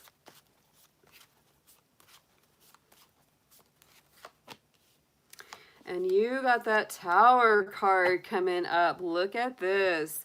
So the Tower is there, Leo. This to me is all about release. It is. And sometimes the Tower comes along because this is Spirit getting involved and saying, Leo, we've really been shaking you up, trying to get you to turn something loose, and you just won't turn it loose. So we're going to intervene and throw some lightning bolts at it. Boom! And then it's like, oh, I have to turn it loose. That's why sometimes the Tower can feel chaotic and upsetting, right? It's not really meant to be upsetting. It's really meant to liberate us. It's really meant to free us. So, Leo, you may be dealing with a bit of a Tower moment. You may have a Tower moment coming up. You may know you have a Tower moment coming up because you know that you need to shake something loose and free yourself from something that's not for your best anymore. And it's something that's been worrying you. Oh, Lion's got a thorn in his paw. Oh, with that Nine of Swords. This is the dark nights of the soul. This is the kind of pressure I'm talking about that I've been feeling today. Whew, yeah, this is that heaviness. This is that dark night of the soul kind of stuff. Worrying, overthinking, not being able to have peace in your mind or your soul. Knowing that it's like, I've got to change this. I've got to rearrange this. I've got to let it go. Haven't done it yet. Have a feeling that it's probably going to come crashing down if I don't take care of it. So going into right now, you know, as we progress past that is the Wheel of Fortune. So to me, that is things moving forward in a positive direction. It's Jupiter energy. It's things finally starting to open up. The energy starting to get a little less intense, much more energetically fortuitous for my Leos. And the Wheel of Fortune does include your sign. It includes all those fixed signs: Leo, Aquarius, Taurus, and Scorpio. So to me, that is a personal card for you as well. Really does point to your energy getting moving and just feeling like the doors are opening up again. Eight of Cups. Yeah, for some of my Leos, there's a real emotional letting go here. There really is. It's like if something or someone has not been good to my Leos, fulfilling to you, not giving you what you need. Look at that, you know, that empty cup sitting right there. It's like, yeah, everything else was stacked up. It's just there's something that's really missing, and it's something really important. So I have to let this go. Have to move on to something better. Or at least put it away for a while so that you can go work on yourself. Go take that journey of self-awareness and enlightenment. This isn't going to, I think, happen overnight for you, Leo, because it is the Seven of Pumpkins, Seven of Pentacles. This card has been coming up a lot tonight already for many of our signs because we are in that steady as it goes, one day at a time kind of energy. And that's due to Saturn squaring Mars right now. You know, that's going to be with us until the first week of March next year. So that's why things, it just, you know, they're going to move, but they're not going to move fast. They're going to move much more deliberate and methodical. So yeah, but it's a slow and steady choice to start being good to yourself, feeding your own soul. If you don't have that love to give to you, you can't give it to others. Remember that, Leo. So you do have to take good care of you. And look at that, but I love this. Okay, so Seven of Wands. So when you start doing that patient, concerted work, things will move faster than you think. I love that. Yeah. So some things may move slowly. Some things may move a little quicker. That's what I feel there. Oh, look at that. We've got our Queen of Wands, our Queen of Imps there. That is the Leo card. That is the Leo Queen. So to me, you're stepping into your own power. And Seven of Wands, don't come down off of your mountain, Leo. It's time for you to stand up and fight for what you believe in. Yep, stand up for yourself. Don't let people take advantage of your good nature. Let's get a Saint card on this. Let's get a little spiritual assist for our Leos. See who will be helping you out with all this heavy energy that we've been feeling. We really do need to reach out to Spirit with this.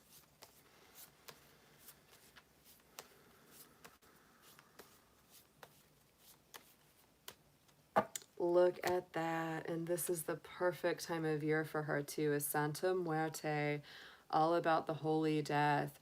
This is about release. This is about renewal, transition, huge transformations. She is also a wonderful saint to call on. If you have been wronged, if people have not been right with you, if you seek justice and balance and fairness, she is actually really great for that as well. So let's get into one of our mystics here for our Leos.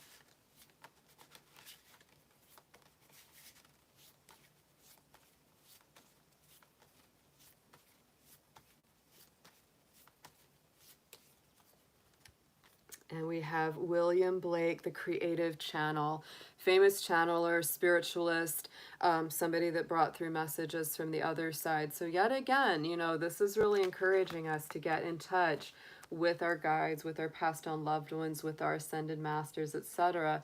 You know, I'm also going to say about that, you know, keyword of holy death, about Santa Muerte. It's like, it's really that feeling, Leo, of, you know, the new life can't start till the old life comes to a close. So don't be afraid of those transitions.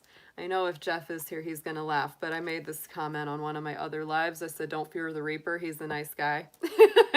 It's kind of what it is, though. That really is. It's like, you know, death can be such a friend, you know, because death in the metaphorical terms, it's really about release, transformation, allowing the ashes to happen so that we can be the phoenix rising. It's very powerful, very intense for my Leos. Oh my goodness. Lots of love to you guys. Lots of love to my Leos out there. Thank you for being here. Let's move on to our next sign. Let's tap these cards. Let's get them nice and charged up here. Let's burn a little bit of sweetgrass for our Virgos. Yes, let's get some energy for our Virgos. Virgo, you are definitely being highlighted. Venus is very strong. Yes, Yuyi, we got to get our fire going on. Absolutely.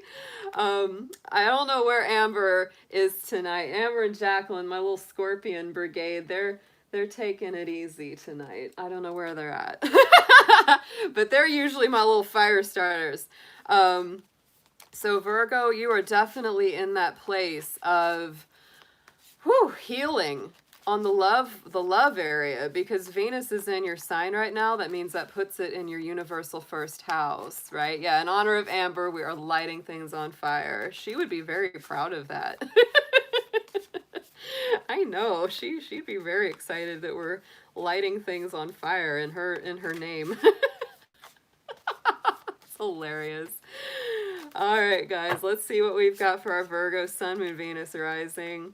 Virgo, if this doesn't resonate with you, check the placements in your personal natal chart. You're going to get more information by knowing things like your moon sign, Venus sign, etc.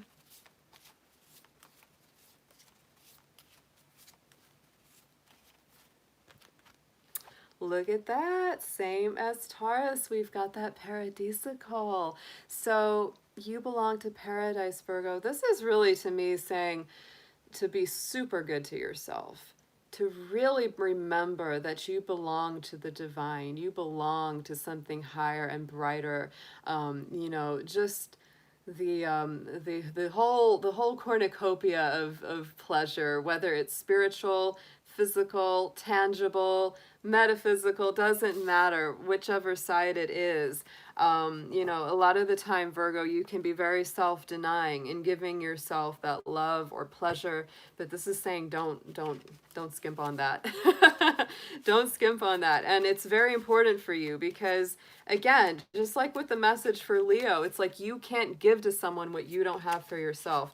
So when you love on yourself, Virgo, when you give to yourself, oh my goodness, because you're so focused on serving everyone else. It's time for you to focus on serving you right now. This is all about, you know, lifting that heaviness, that intensity, and that pressure that we're feeling energetically right now. So that's the best thing that you can do. So let's get into your tarot. Let's see what we've got.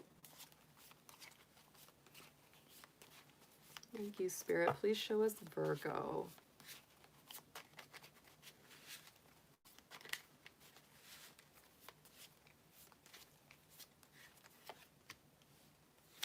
That doesn't surprise me at all that Virgo and Gemini both got the same card in the same friggin' place. Oh my goodness. The Eight of Swords, the Eight of Bats.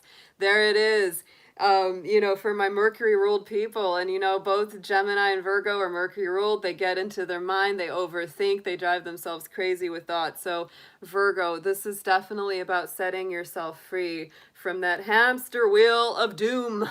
That's just when you get on it and you start obsessing about something, you're worrying about something, having a lot of anxiety about it, and it's just not serving you. It's time to cut through that. Looks like they wrapped her up in toilet paper, a typical Halloween prank, right? And it's just a thin thin bonds, you know, thin wrap up. She can tear right through that stuff and get back to that high vibration castle in the clouds where she belongs. That's what it's about. So Virgo, it's time to let go of it. Put it down. It's not yours. You don't need to let those worries get you and get you and get you. The more you worry about it, the more you call the negative stuff to yourself anyway. It's the way it works. I always say worrying is like praying for something you don't want. We're all guilty of it, though. This is the way we are as human nature. Let's get a clarifier for this.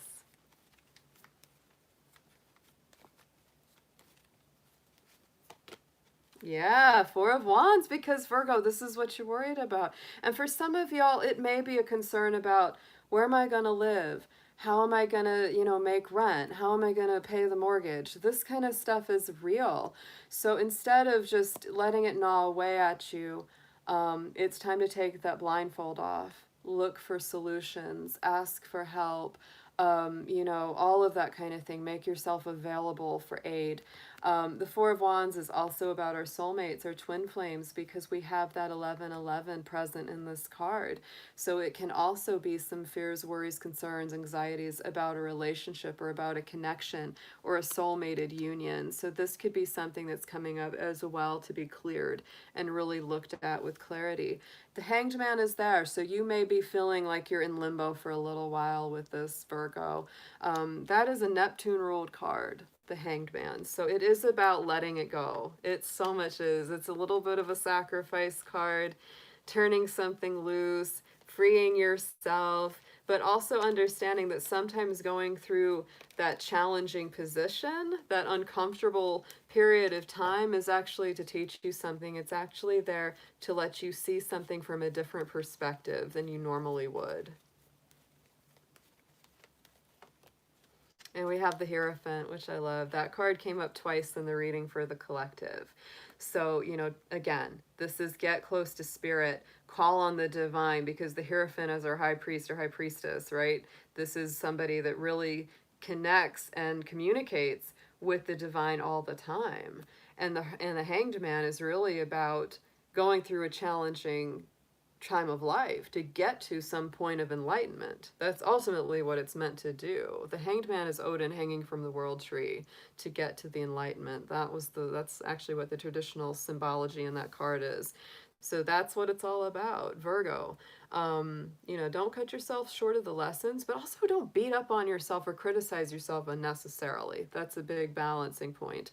Going into the outcome, we do have that Queen of Ghosts, Queen of Cups, or little mermaid queen. She's definitely representative of Scorpio, Pisces, or Cancer. She is that water energy, using your intuition, honoring your emotional center, Virgo. Many times you pull in a little too much to the logic and to your ability to just, you know, figure it all out mentally. But sometimes, Virgo, you need to honor those intuitions, those feelings, those emotions. Don't push those away. Don't undercut those. They're very important. And you may not, you know, share everything with everyone. You may feel a little bit like you're still fighting a bit of a battle. You might be a little defensive, and you also might be quite tired with this Nine of Wands. So I want you to rest. I want you to relax. Listen to your heart. Listen to your spirit. You don't have to tell everybody everything that you're feeling. Our Queen of Cups never does. She keeps a lid on that cup there, a lid on that pumpkin, right? She doesn't reveal every single thing that she feels because she really does honor those inner emotions, those inner intuitions. Hermit card, that's your card, Virgo. That is your card from the major arcana. So following your own path. You may be feeling maybe a little lonesome sometimes. You may be doing your own thing. But, you know, be happy in that, because to me, this is all about that journey of self-healing, self-discovery, self-truth. Look at that, Eight of Cups. Yes, I mean, you're on this emotional journey. You're on a spiritual, emotional path. You may have let some things go in order to better serve that, in order to better feel that purpose coming in. So let's get a mystic and a saint on this spread. Let's see what spiritual guides are coming through to help you here, Virgo.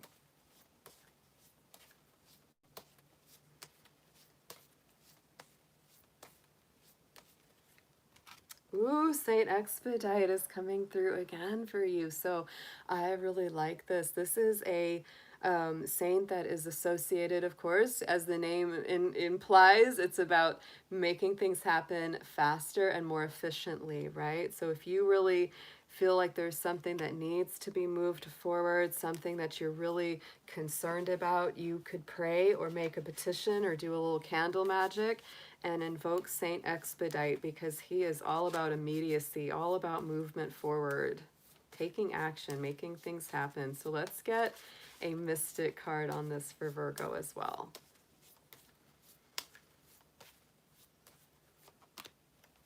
And we have Socrates, which is divine connections. So again, you know, instead of getting into those worried feelings, pull into that philosophical, divine, spiritually motivated thought. See things in the bigger picture too. The big picture is important, Virgo, because many times you tend to see things in tiny detail or up close and you worry it. So try to pull back, see the bigger picture, see the whole vista instead of just the tiny thing that's right in front of you. So very, very nice. Liked this. All right, guys, let's see who we've got next is our Libras. It is Libra season. We are in that time of the year. Happy birthday to all my Libras out there, whether you have celebrated a birthday recently or you have one coming up. I'm so happy to have you join us tonight. We are just doing an energetic pull here. I really just had this sense that I needed to get on here tonight. It was an intense feeling of pressure, guys. I just felt like, okay, there's people out here that they need something, so let me get in there and see what comes out. Yeah, I mean, it was just really, really noticeable, really tangible how it was. So I just said, all right, let's see what comes up. Let's see what we've got. So Libra, let's see what we have. How can we help to alleviate some of the really intense energy right now? Because there is so much of that in the air.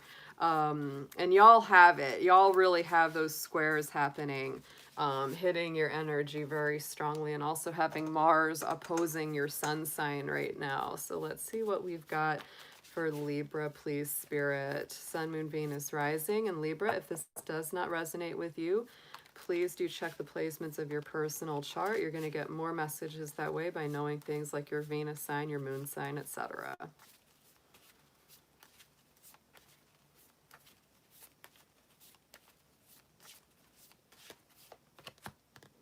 Tangibility. Make your dreams real. Look at that. Thank you for that super chat, Colin. I really appreciate it. Have a good night. So make your dreams real, Libra. This is about moving from the dream stage or the conceptual stage and make it real. Tangibility, making it manifest, doing some manifesting work here, Libra. I love that.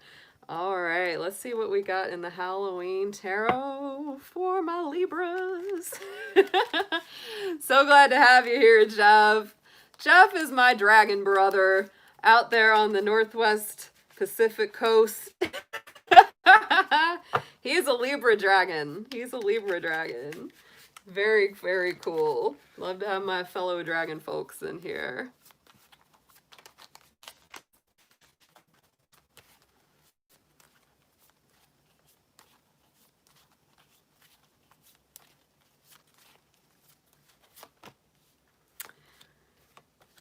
I like it. Okay, yeah, it's a little fiery and a little feisty. So right now, Libra, you may be kind of sitting back, letting your ships come in, because that Three of Wands is all about that. It's really taking a little bit of that path of least resistance. It's sort of just like, you know what, I've done a lot of work. I've put a lot of effort into this. Right now, I need to chill. Right now, I'm going to relax. I'm going to drink my tea. That's what Jeff would be doing, is drinking his tea, watching some Netflix, and letting things come to you instead of chasing them down right now. A lot of times you may not have a choice. A lot of times you may not have a choice but to let it come to you, honestly, because right now we are just dealing with so much planetary tomfoolery. Yes, we are. We are dealing with so many planetary hijinks that are just slowing things down. But look what happens when you do slow it down. You don't worry about it. It does manifest. Look at that, Ten of Pentacles. I know that Jeff's going to appreciate that one. I know that you're going to like that.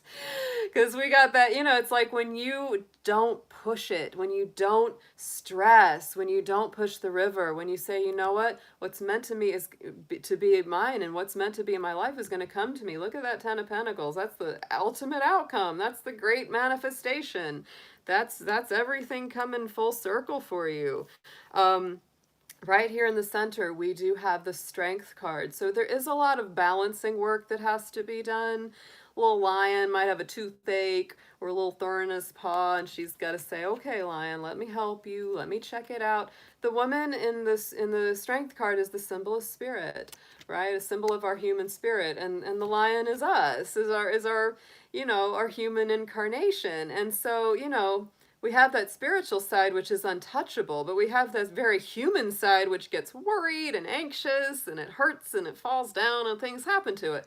And so it's all about balancing and having our spirit be, very helpful and very healing to our physical manifestation.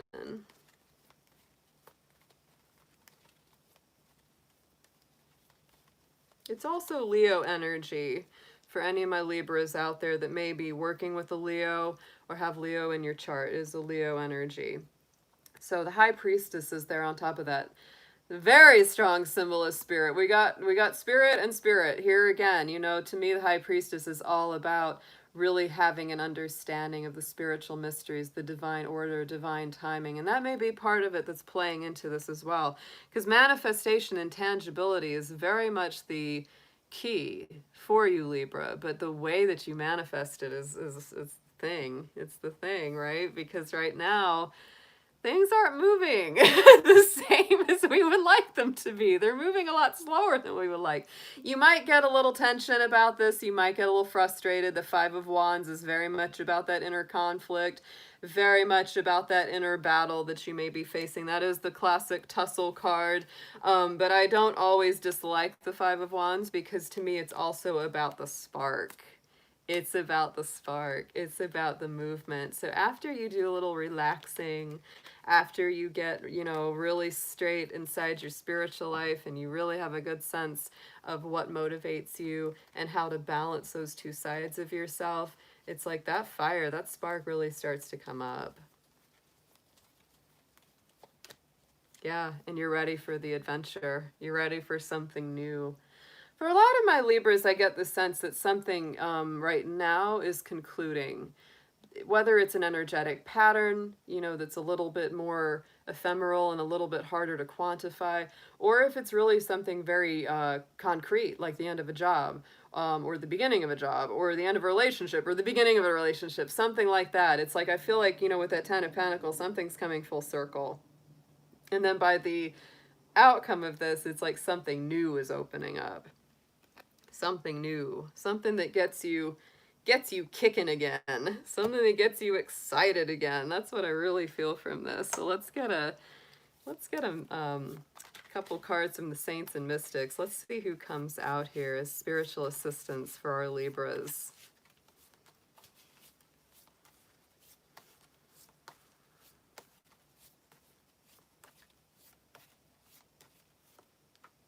And we have Saint Anthony. Oh, yes. Reclaim. This is finding what was missing. That's often a saint that gets prayed to when we're looking for something that we can't find. So Libra, if you feel like something has been lost, it could be time to find it again, to reclaim some lost part of yourself, some lost purpose, a lost dream, a lost goal, something that you really wanted to do but just never did. That can be a big part of it. Ooh, very, very powerful. So let's get one of our mystics on this as well for Libra.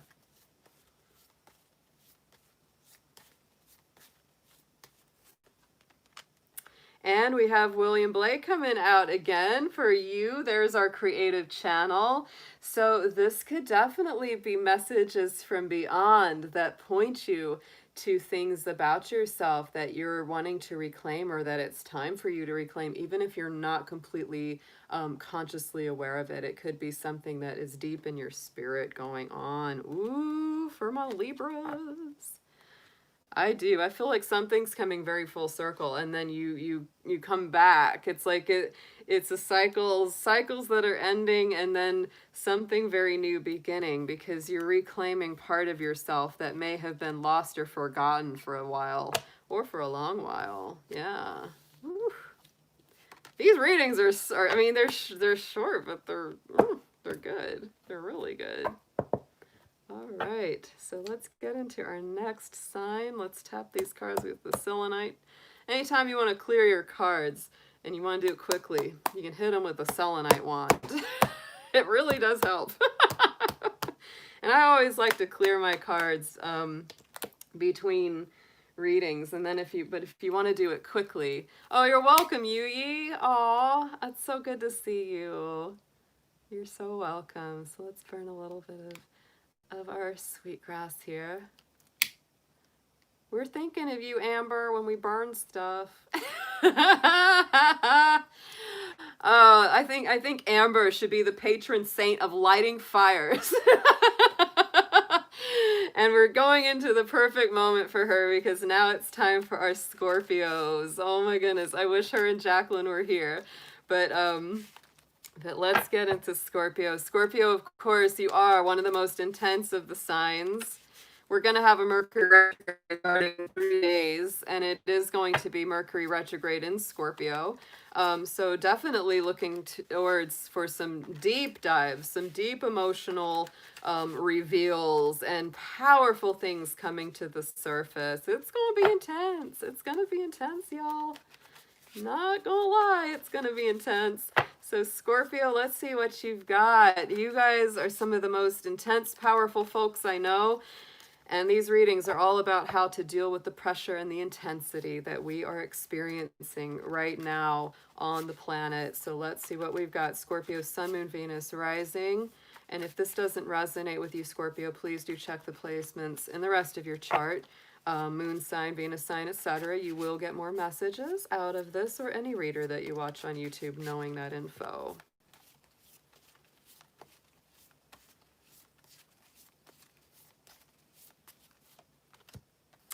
Ooh, I like this card, the Epoch. Pause in your journey. Wow, and that is...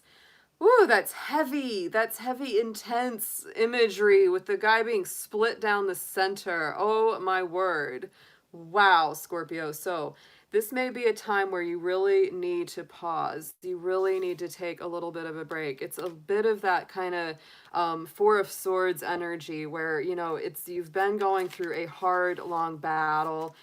You've been making huge waves, huge progress, huge personal growth, huge transformations, but you need some rest, you need some relaxation, you need some time to restore yourself, heart, soul, body, all of it. So let's get some Halloween tarot on this for my Scorpios. It's always an intense reading for the Scorpions. It always is. Oh my goodness, y'all.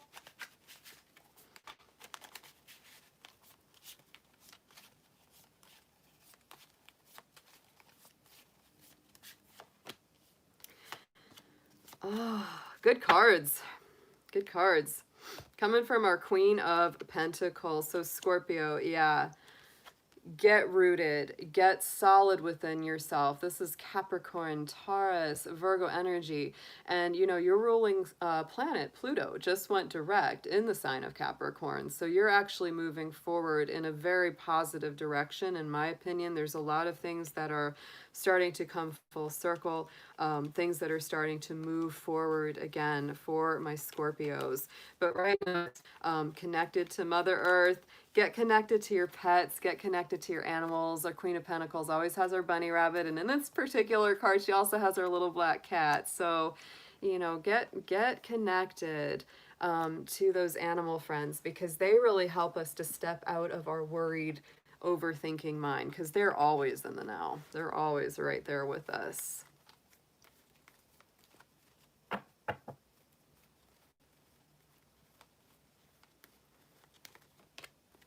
Ace of Swords, yes. So Scorpio, take a pause in your journey right now. Get grounded, get centered, let spirit come in and release you. And sneeze, yes, you might take a time to sneeze too. But the Ace of Swords to me is like Archangel Michael energy. It's clarity, it's victory, it's success. It's finally getting all that confusion out of your system. Because to me, it's like the Ace of Swords. It comes in and it cuts through anything that was cloudy, anything that was confusing, anything that was really obscuring your true vision. So, you know, Scorpio, if there's something in your life that's been really confusing, really difficult, really vague, really up and down and back and forth, to me, this is like, it's time. It's time to cut that off. Cut those negative cords. Cut that toxic stuff out. Thanks, Angela. I sneeze a lot, unfortunately, because when I start burning stuff, it tweaks my nose. So I sneeze a lot in my live streams. Right at the center as we continue the journey is the Magician. So to me, Scorpio, once you've had a break, once you've taken that energetic time out, there's our beautiful Magician, and it's coming through very strong Gemini Virgo energy. It's very Mercury energy, and very interestingly, that is going to be in your sign for our upcoming Mercury retrograde. So you could be really rethinking ways in which to start a new reality, in which to manifest the things that you truly desire. It may take a little spell, you know, that Mercury retrograde is going to last about 3 weeks on us. So it may take a minute, you know, you may take a minute to kind of say, well, how would I like this to look? I would say don't pull bunnies out of the hats. They really don't like being pulled by their ears. They like to just sit and chill. I'm just saying, dude. Don't pull Bun by the ears. Even the rabbit is like judging him, like, for real? You did that? Okay, fine. No more magic for you.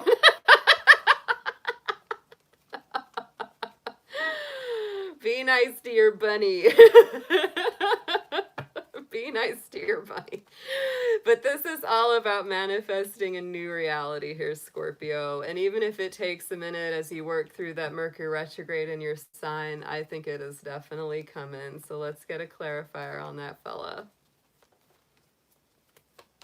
Rabbits are connected with magic because, you know, they have that long association with shape-shifting and magic and living on the edge of the other worlds. Because in Druidic times, you know, rabbits in the wild, their most active times are dawn and dusk. So you're most often going to see them out right when it's not, you know, it's not completely morning yet, right? And it's not night, it's just early evening. So, you know, ancient people saw that, and so they associated rabbits with being shapeshifters because they were active at the most magical time of the day. So there is that long old association with rabbits and magic. So if people wonder, why do magicians pull a bunny out of their hat? Why is there the rabbit connected with luck and all of that? It's because of these old connections, these old traditions surrounding the myth and the lore of bunnies. Yes, I have 3 bunnies, so I know all about bunny lore. So Scorpio, we have the High Priestess on top of this. So to me, it's a manifestation, it's an actualization, it's taking all of your resources that you have available to you to create a new reality, and it's coming from a very divinely motivated place. I feel like a lot of my Scorpios out there are really working hard to come into a better place, to come into a transformative place. And it's a beautiful thing. But as we know, Scorpio cycles are not easy because you guys are intense and you do the, you know, burning down to the ashes and the phoenix rising again. Scorpio is the sign that rules death. So it is about those big transitions. But when you reemerge as that phoenix, there's nothing more beautiful and powerful, right? So in the future here, as we go forward, we've got that Knight of Swords, Knight of Bats. That to me is a very strong movement. Might be a little nervous, might be a little anxious, might be all shook up as you're going forward. A little shake, rattle, and roll going in there. But to me, it's like, speak even if your voice shakes. Tell your truth even if you feel nervous doing it. There's nothing wrong with that, Scorpio.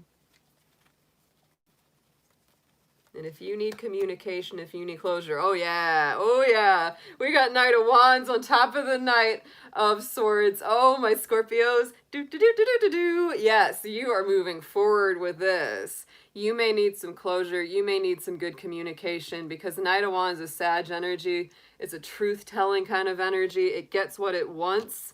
And so Scorpio, if you need something to be said, or if you need to say something, you will be saying it. You will not hold back. You will not hold back. Ooh, yeah. Let's get a couple of spiritual sisters on this. Let's get one from our saints, one from our mystics, who is coming in to help our Scorpios out with these very intense and pressure-rich planetary times. We're all feeling this.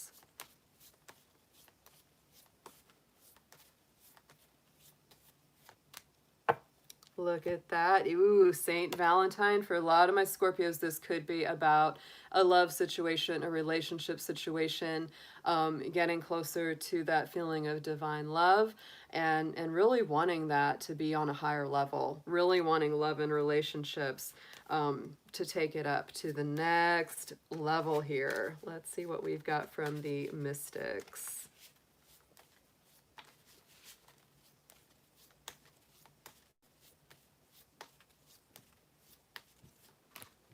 And we have Socrates as well. So divine connections and divine love. We have the word divine on both of these. Divine love, divine connections. So Scorpio, it's like you want love, relationships, and interactions with others and your communication to reflect a divinity, you know, to reflect a higher mindedness. And so if you haven't experienced that yet, or you're not experiencing that in your current relationships, whether they're romantic or platonic, like that's really what you're desiring. That may be what's got you kind of fired up, especially at the end with this Knight of Wands and Knight of Swords. It's like you're really very passionate about communicating that and taking it to the next level. And with Mercury, our planet of communication, moving retrograde in your sign very soon. Oh, it's all about communication for Scorpio.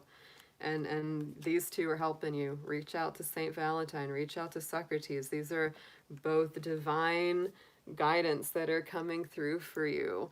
And check out my bunny. Yeah, my bunny did scratch me. I didn't hold him just right, and he kicked out and he got me. Be careful with those bunnies. People think they're just little balls of fluff, but no, they got a little fire to them.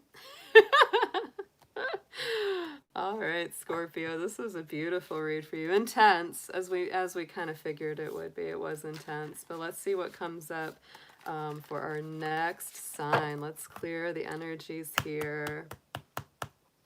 For our Sagittarius, we're going to get ready for our Sagittarius coming up in the house. Very excited. And Angela, I will definitely make you a moderator. I've got just, once I finish this stream, I'll go on my channel and give you a wrench.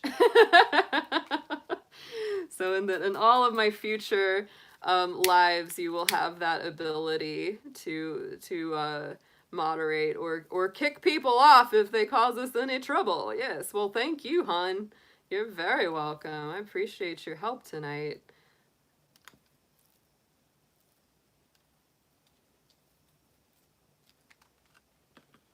Yep.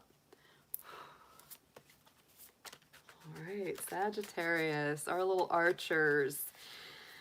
Ooh, Saggy, let's see what we've got as we navigate through these very intense energies. What do we have for you? How best to get through the pressure, the intensity that we have right now?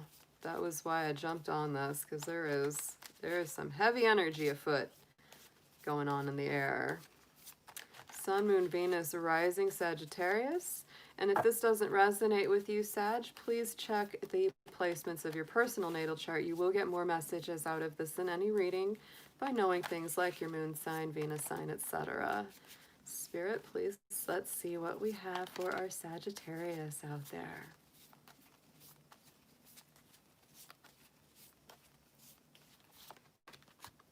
Oh, I love this card. Solitude. Alone, but not lonely. Ooh, Sagittarius. I see a lot of connection here actually between the Scorpio and the Sag reading here, because there is that feeling of taking a break in the action, giving yourself some downtime. And this is beautiful. I love that, alone but not lonely. There's a difference between loneliness and aloneness. Loneliness is the absence of the other, and aloneness is the presence of ourself. So that's what that card is all about to me. I really like that. So Sagittarius, give yourself some time, give yourself some space. You are definitely working through some heavy energies. Mercury, being in Scorpio, is sitting in that universal 12th house of your chart. So you may not feel like talking to very many people. Very unusual for you, because most Sagittarians are very outgoing and bubbly, and you know, they talk and they share and they move around. But this may be a month ahead, especially, where you just feel like, oh, I gotta pull within. I've gotta pay attention to myself. You are a truth seeker and you are a pioneer. So sometimes Sagittarians need that time to just do their own thing. Sometimes they really do have that loner vibe where they're like, I'm just chilling with myself and I'm good with it. So this may be such a time. And it's actually very helpful for you as we deal with some of this intense energy, because if you're a sensitive soul, which most of the folks that come to this channel are, you know, you feel everybody else's feelings. You feel everybody else's energy. So right now you may say, you know, I just need a minute. I just need some time to just feel my own energy and deal with that. So let's get some tarot on this for Sagittarius, please. Yeah, absolutely. Oh yeah. I mean, this is perfect. Knight of Wands, you know, you this is to me like one of those fatigue cards. You've been fighting a lot of battles. You've been really, could be working the candle at both ends, Sagittarius. You could be very exhausted from just working hard. A lot of people are feeling that right now. It's almost this inertia. It's like, oh, how much longer do we have to go? And that's a little bit of that feeling. And it's like, it's telling you that you're very strong. You know, you're a strong fighter. You're a strong warrior. But it's like, you do need some downtime. You do need some time to rest and relax. So let's get a clarifier on that, please.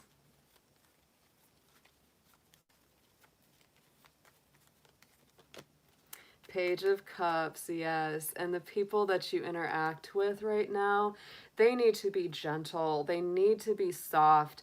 I would say it's really a good idea, Sagittarius, right now and going forward, especially over this next 3 to 4 weeks, to surround yourself with gentle people, people that aren't energetically harsh or demanding or difficult or dramatic, but, you know, people that have a sweet energy. And you know who those people are in your life. People that are just more forgiving, more at ease. They don't jump on you for, you know, things that you say or do. They're just, you know, they go with the flow. They accept you as you are. Those are the kind of folks you want around you right now. Hanged Man is at the center. So this is very much a Pisces energy, Neptune energy. You may feel a little in limbo. You may feel like one cycle hasn't completely closed and the next cycle hasn't begun. So in a lot of ways, it's not the easiest energy to be in, because I know, Sagittarius, you're a straight shooter. You like to go ahead. You like to go forward. You don't really do this whole back and forth thing. You don't do that. But right now you're kind of having to, and it can be frustrating. It can be challenging. It can force you to look at things from a different perspective, put you upside down. Let's see, from a different point of view. And it can also encourage you to let things go that you no longer need, so that you can go to that next level of spiritual development here.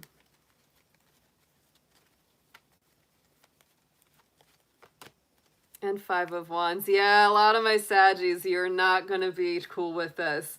This creates a lot of impatience. You're like, I hate hanging upside down. I know, babe. I know. It is not the easiest. So this definitely brings up the tussle. But the magic thing I will say about our Five of Wands is that it is a card of spark and a little bit of that friction, you know, that creates that fire that gets things started. So while you're taking a break, while you're taking some downtime, you may actually come into a place where you start to have, you know, renewed ideas or invigoration around that. But I do think this next 3 to 4 weeks, you know, with this planetary energy being so heavy, it is a good time to just chill out. We've got that solitude card, we've got the 9 of Wands, and now we've got that 4 of Bats, 4 of Swords. This is, to me, the ultimate downtime card, the ultimate R&R, rest and relaxation, recuperate, rejuvenate, restore yourself. Take a minute to heal, Sagittarius. It's okay. It's okay. You can get back on track after you do that, but it's time for you to give yourself some healing space.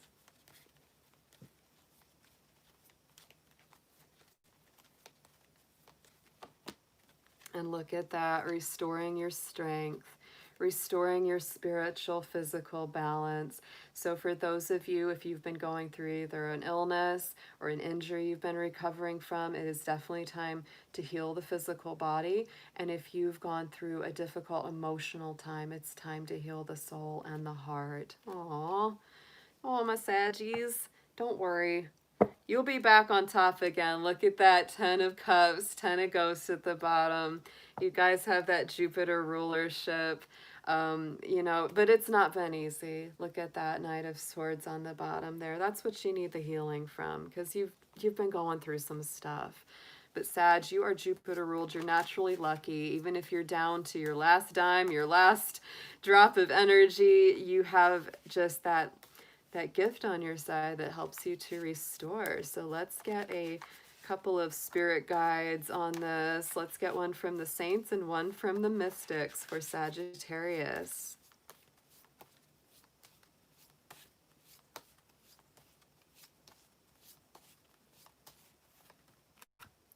Oh, love. Okay, Saint Jude, the saving grace, the patron saint of hopeless causes or things that feel like there's no hope. So Sagittarius, this is saying there is hope. You might feel hopeless, but that's not reality. That's not the truth. And if there is something you feel hopeless about, reach out to Saint Jude. He is one of the best to connect with when it comes to addressing things that feel hopeless or feel like a lost cause.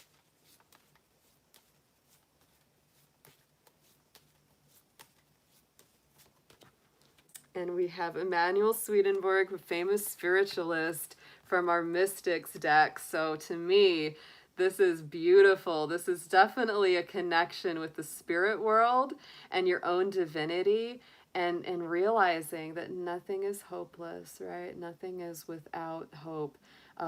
Light that candle in the dark, Sagittarius. I do get a feeling you're going through quite a bit, or have gone through quite a bit, and you're in this place now of personal restoration and healing. So honor that space. Give yourself that time. Don't let anyone take that from you. It's very important. All right, so let's clear the energy out from the cards. Let's tap those with our selenite. Let's get a little fire on this. Let's burn a little bit of sweetgrass.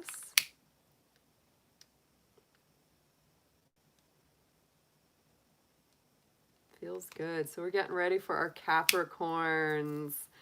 Oh, Capricorn, definitely things are moving ahead for Capricorn these days, because we have 3 big planets, three of their big movers and shakers out there. Absolutely doing quite a dance in your sign. All of them. Saturn, your ruling planet, Pluto, the Scorpio ruling planet, and Jupiter, our Sagittarius ruling planet, all moving direct now in the sign of Capricorn. So goats, you're in a power place right now. You're completing a very heavy, very intense cycle of Saturn in your sign.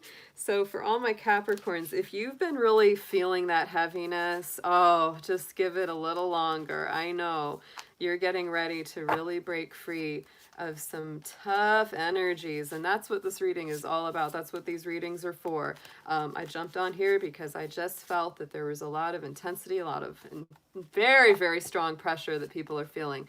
So I want to give some readings out here to just help us know how to manage this, how to handle this extreme planetary pressure and energy. So let's see what we have, Spirit, for our Capricorn, Sun, Moon, Venus, rising, And Capricorn, if this does not resonate, do check the placements of your personal natal chart. Things like your Venus sign, your moon sign, your rising, all of that can give you more messages from this or any readings you watch on YouTube.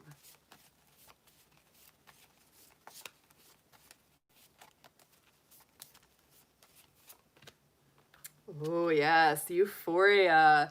Honor yourself, Capricorn. And this almost reminds me a little bit of Sir Nuno, some of that energy, the horned, you know, goaty god. So a little bit of your energy coming through.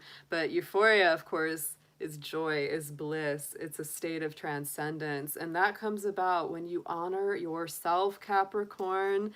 Don't let other people drag you down. Don't let them pull you down, because I think for a lot of Capricorns, we're starting to emerge. We're starting to pull away from some of these very heavy, intense energies that we've been experiencing between the last 3 to 13 years. 3 years because it's almost 3 years since Saturn went into our sign, and 13 years since Pluto went into our sign. So we're definitely moving through a lot of intense energies for the goats. So let's see what we have in the tarot for you. And Capricorn, I tell you, you will get so much happier when you are just completely unabashedly yourself, when you no longer worry about what others think of you or say about you, and you just embrace your whole being. Oh, you are on the Pacific Northwest. Very cool, Mary. Very nice. Let's get some tarot for Capricorn.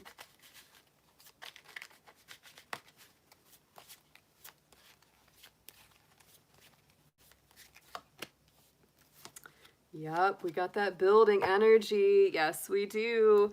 Not a surprise with our 3 of Pumpkins, 3 of Pentacles. This is all about building a solid refuge, a solid foundation for yourself that is spiritually motivated. So Capricorn, you may be working quite a bit. You may have a plan that you really want to execute. Not a surprise. This is very typical for Capricorn. They often do have something that they're working on. But to me, the 3 of Pumpkins, that is saying, don't be afraid to ask other people for help. Don't be afraid to involve them for help. Capricorn, you have a very strong tendency, I know because I'm a goat. We have a very strong tendency to just do it all ourselves, but there's nothing wrong with asking for assistance and help sometimes. And coming from a very higher-minded, spiritually motivated place with this. Yes, and the moon. So there is, again, you know, we know that those moon cycles, right, are waxing and waning, are give and take. The best times to work on your projects or your plans is when the energy and the timing is right. So Capricorn, do honor your own personal ebb and flow. I know it's hard for goaties to not work, but sometimes it's important to take a rest too. It's very important. Going into the continuation of this journey, we've got the Ace of Bats, same as Ace of Swords. So to me, this is victory. This is triumph. This is clarity. This is clear communication, especially if it's something that you've been waiting for a while. If things have been vague, confusing, foggy, a little bit vague, it's like it's time for that to just get cleared right out, for you to see things fully and without any conflict. So, you know, to me also the energy of the Ace of Swords is very strongly connected to Archangel Michael. So never hesitate to reach out to Archangel Michael for protection and guidance if you need a little extra boost. Yep, because look at that. The Tower card is there. Woo! Hey there, Nicholas. Yeah. The Tower is coming up, Capricorn, so a lot of things are getting moved and cleared away. The more that you take an active role in clearing and moving those things away, the better, because the Tower is often something that can feel upsetting if you didn't work on it ahead of time. All right? So as we go into the future for Capricorn, outcome card is the Nine of Cups, the Nine of Ghosts. So to me, this is wish fulfillment. This is things coming full circle. This is you getting what you want. You may still have a little more that you're going after, but it does tell me that some things are coming full circle. Things are starting to move in a more positive direction. You know, that tower being knocked down, along with that Ace of Swords, to me is like, it's that Taoist saying that I love, the barn is burnt down, now I can see the moon, right? You know, it's like that tower gets cleared so that you can see what the real truth is. And there we are with the Hangman. So I feel, Capricorn, this doesn't surprise me in a lot of ways, because this is sort of like where we're at, you know, energetically. There's a lot of stopping and starting, 2 steps ahead, 2 steps back, because Saturn is in a square to Mars. And so that's definitely a thing that we are dealing with. The Hanged One, the Hanged Man, there's that Neptune card. So, you know, we're in that limbo, we're in that state of balance. One cycle hasn't completely ended, next one hasn't started yet. I know for myself, I certainly can feel that, because I know that there's certain things set in motion that are going to take some patience. They're going to take some time. And just as I say that, I look at the bottom of the deck and we've got our Seven of Pentacles again, which is our patience card and has been coming up for so many folks. So slow and steady wins the race, Capricorn. Some of this may not always feel like the most fun, but it's going to clear. It will. It won't take forever, but plant your seeds now, do your work now, cultivate for the future, and make sure to take rest in between. And hit while the iron is hot, right? You know, when the energy is there, that's when to act. Oh yeah, everybody, if you give it a like up, if you haven't yet, please do that. That always does help me get out into the algorithm. And then we have our Two of Wands. So the doors are opening. The energy does come back up, Capricorn.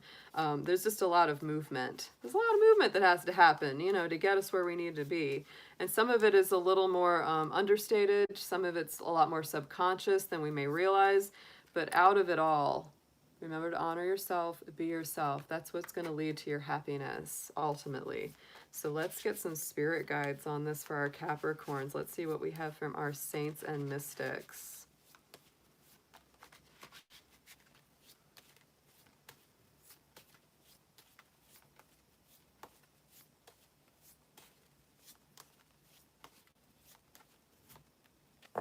And look at that. Ooh.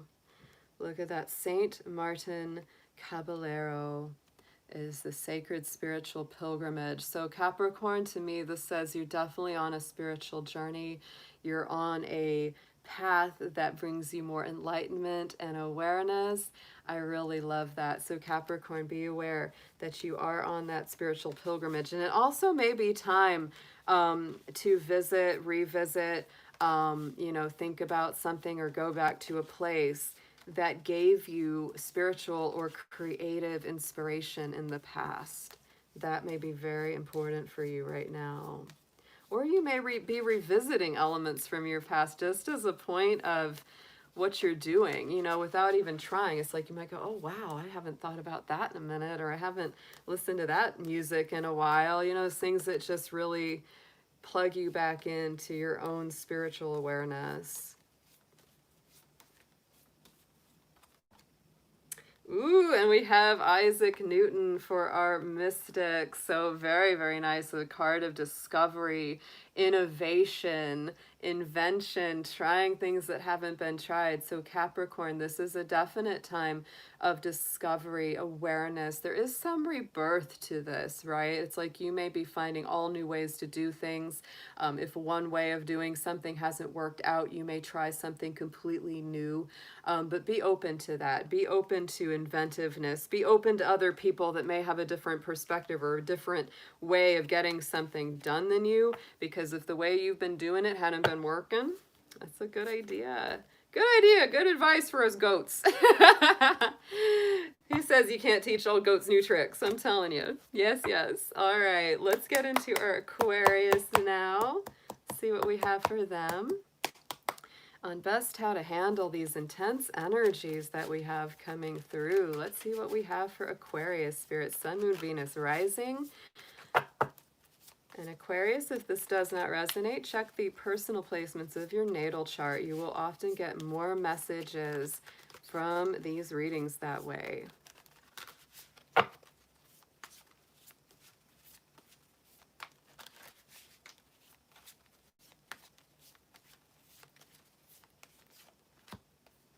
Oh, Aquarius, boundaries. So if anybody is not honoring you, if people are not being right with you, no problem. Get that prickly energy and you just be a little porcupine and say, don't bother me. Don't impose on my personal boundaries. Don't be afraid to protect yourself. Don't be afraid to say no. Or if somebody's just not being kind to you or those that you love, that's fine. You can protect yourself. This also is a card that says you are protected.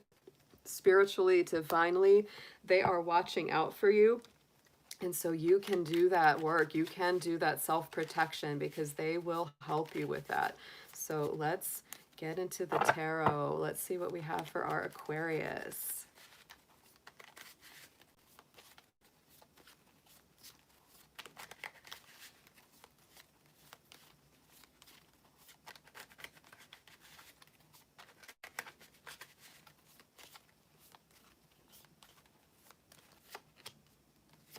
That Hanged Man's been coming up a lot. Lots of Hanged Mans, lots of Towers tonight, guys. So Hanged Man is right there, front and center, and he is all about letting things go. There is a cycle that's ending, a cycle that hasn't completely begun. So you may feel kind of uncomfortable, Aquarius. You might feel like, I wish that things were already there. I wish that I didn't have to keep being patient. But this is time to see things sometimes from a new perspective. It's a time of spiritual challenge. It's growing you up. It's letting old things go, old things that no longer serve you in your persona. It's a Neptune ruled card. So many times it purges negative, toxic elements out of our own personality. It's very strong. It's actually a beautiful card. I really do love the Hanged Man.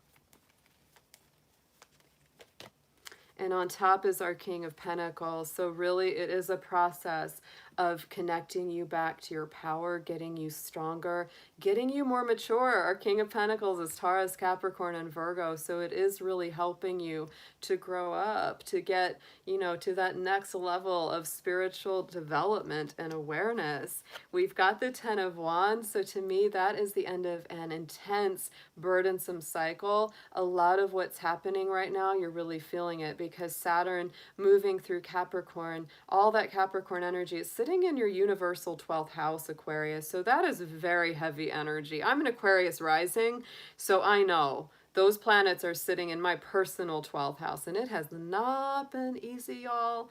Absolutely not. So this to me says you're tying up the loose ends, completing a cycle, hiking it up the hill. As soon as you get that done, then things are going to go to the next level. It's going to be a lot easier after you move past that.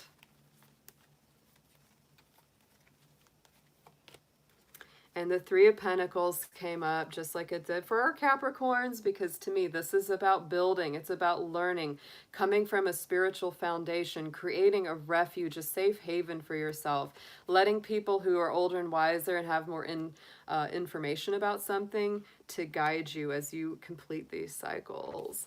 Going into our outcome, we have the Tower. The Tower has been coming up a lot because what I feel with all this, that's why a lot of this energy feels so intense, I think.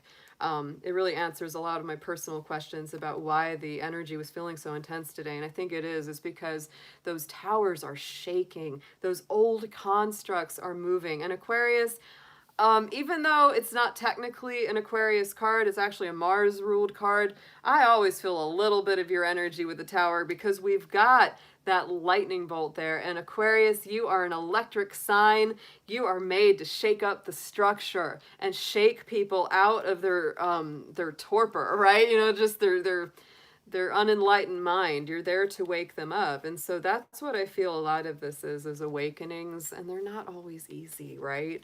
Enlightenment's not for the faint of heart. And so that's part of what's happening, not just in your life, but everyone's life. So not surprising we've got that Tower again coming in. But Eight of Pentacles is there. Aquarius, work through those tower moments, work through those upsets, work through those old constructs falling down. You actually have a better chance of getting through these than other people. You have a better attitude towards it, I should say. Not so much a better chance. It's not like other people don't have the ability to get through it. It's just that your attitude is very different. Aquarius kind of sees things in a different way. And so you're like, it's not all bad. You know, I don't mind letting some of that go. And it's work that you know you have to do. There's that Eight of Pentacles. Slow but steady wins the race. Don't give up, Aquarius. Stay the course, whatever it is, even through the chaos. Look at there's our Fool card. Yes. So this is all about taking that leap of faith, Aquarius, believing in the divine. And look at our Ace of Cups coming up there, because when you trust that, the divine leads you to bliss, to emotional fulfillment. This Ace of Cups was also at the center of your reading yesterday for my Fire Dragon Friday for our relationship readings.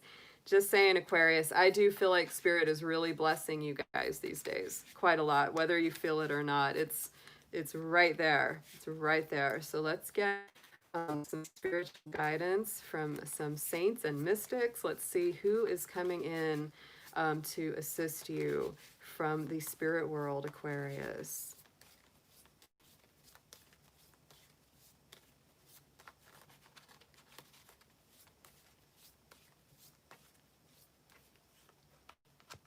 And we have our Capricorn saint, Joan of Arc. Oh my goodness. So this is all about conviction, strength. Oh, thank you, Miss Mindful, so much for that blessing. I love you, sweetheart. Wonderful to see you as always. I love to see you in the chat. Love that 1111. Yes, our synchronicity number. So we have Saint Joan of Arc, conviction, strength, the fighting spirit. That Fool card, right? A lot of people thought she was crazy or thought she was foolish, right? And there it is, you know, because she was divinely led, because she could hear the voice of her guides and of the divine. So let's get into one of the mystics as well here.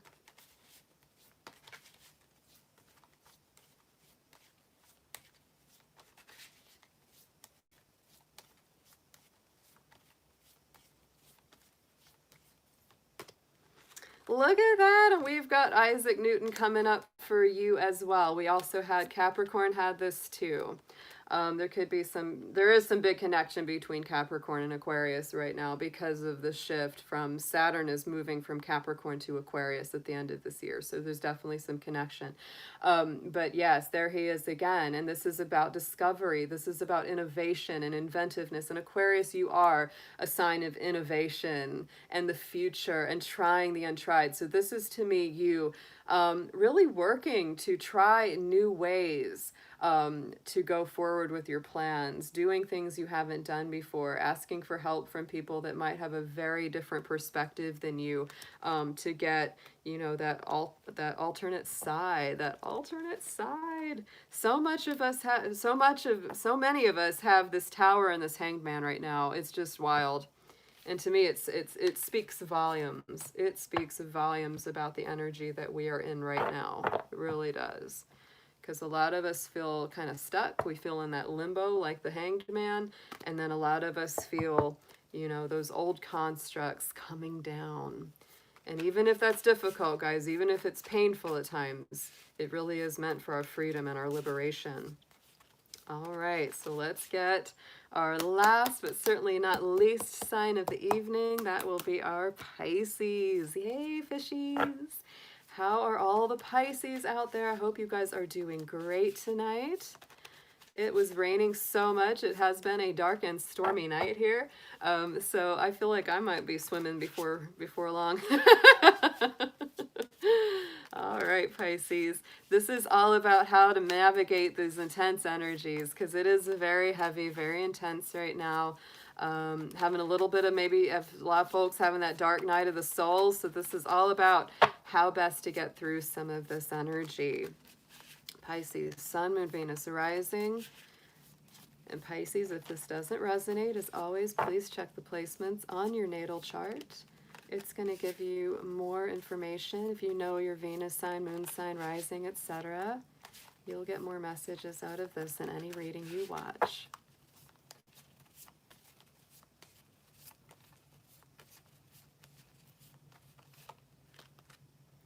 Ooh, Firgun. Become a loving mirror. Oh, Pisces. So I will say, of all the signs in the zodiac, yes, Pisces, you are the most emotionally and spiritually sensitive. And so this is saying there is a lot of mirroring going on. A lot of your relationships, a lot of your situations, you both might be very much feeling the same things, experiencing the same things. So this is saying be patient, be loving, and, you know, give people a good mirror back. If they're giving you something and it's like it's really triggering you a little bit and it's really maybe upsetting, instead of reacting in a negative way, react in a more positive, loving way. And when you give love to them, you give love to yourself, because it's really that mirror back and forth. When you give them that love and compassion, you're giving yourself that love and compassion. So let's see what we've got in our tarot for Pisces tonight.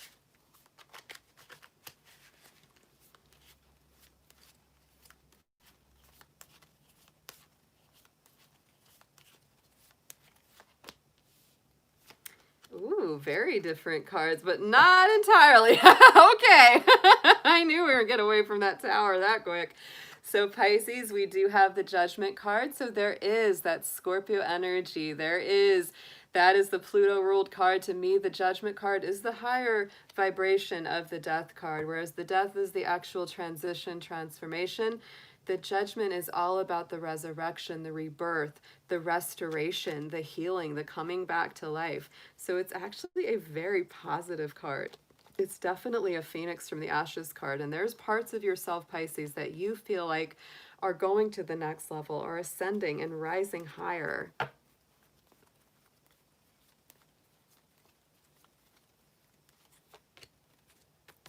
And so, yeah, rising above, look at that, the Nine of Swords, the difficulties, the anxieties, the fears, the sleepless nights. A lot of that is actually passing away, Pisces, which is a very positive thing to see. Going into the future, we have the Seven of Cups, the Seven of Ghosts. Very strong, sometimes very intense kind of energy coming through. And so there's a lot of options coming up with that card. If there's any trolls in the chat, don't worry. We don't have our regular moderators here tonight, guys, but we're almost done. So don't worry. Don't worry. It's okay. Just ignore it. Seven of Cups is coming in. So again, this is a lot of different options, a lot of different things, you know, that you have to choose between. So Pisces, you will have to make a decision, though. If there's something that you're kind of going, well, I'm not sure if I should take this one or that one. To me, this is all about trying to get in there and just say, let me look into each of these cups. Let me look into each of these areas of my life, because, you know, some of them might be really good options and some of them might not be so good. So this is all about using a little bit of investigative skill to work through that and see clearly. And look at that, we have the Judgment card again. So Pisces, I do feel very strongly that there is some part of your life that's being resurrected, being reborn, Phoenix being born from the ashes, things that you thought were dead and gone coming back to life, coming full circle, things that you really worried about, things that really kept you up at night, things that just stressed you out, caused a lot of anxiety, grief, and pain. A lot of that's going away because you've ascended, you've transcended so much of the suffering. And of course, we're not getting out of these towers. These tower cards are coming out fast and furious tonight for pretty much everyone. They're going all over the place. So the tower, again, to me, guys, this is about the old construct falling, the old outdated systems that we have kept around ourselves that have kept us from being as free and truthful and open and honest as we needed to be. Sometimes these are things that, you know, you already knew needed to go away. You felt it coming very strongly. and you just, it's like spirit keeps tapping you. It's like, look, you need to let that go. Look, you need to let that go. And we keep going, yeah, I'll get around to it. And eventually they just go, shaking it out. Shaking it, baby, now. Yes. The beautiful thing is, after those tower moments, guys, you know, we can see with clarity. We can see with vision. Sometimes it strips away the things that really weren't authentic about ourselves. We have the Three of Pentacles sitting on top of the tower. So again, rebuilding. This card has come out a lot. It's come out on the last three. Pisces, Aquarius, Capricorn have all had this Three of Pentacles. A lot of our other signs have had this card as well. So to me, this is about building a spiritual foundation, a spiritual refuge. In the traditional tarot, the Three of Pentacles is the priest and the acolyte coming to the architect with the blueprint to build a new spiritual center, a new foundation. So that's what that's about. You know, an old foundation. I love that. Oh, that's a thought. Old foundation falling down, the old crappy place that wasn't going to support you, and now you're rebuilding the new foundation. And it's more of an accurate spiritual reflection of who you truly are and what you really want to be. Look at this, Six of Bats, Six of Swords, leaving behind this, leaving that behind, Pisces, the old fears, the anxieties, the sleepless nights, the drama, the conflict, the arguing, getting in what we call that water Uber, getting in that, calling for that ride, saying, come on, take me on over to the other side of the river because I'm ready to let go the choppy waters. And look at that Eight of Pentacles. We've had this card come up a lot too, because this is a slow but steady wins the race, guys.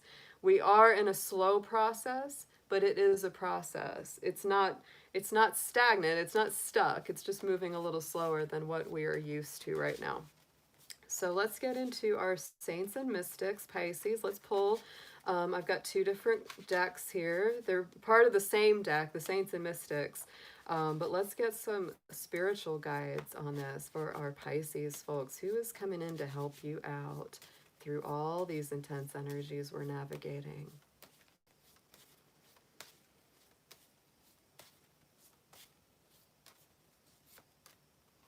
Oh, look at that, Saint Joseph, yes, who is the surrogate dad of Jesus. So divine creation, divine intervention, right? Caring for those that need it, no matter who they may be, right? And having that work very divinely in your life. It's also a building energy. Saint Joseph has that, you know, that building, that carpentry, right? The working towards a good outcome. I love that. All right, so let's get into the Mystics and see who's coming through there.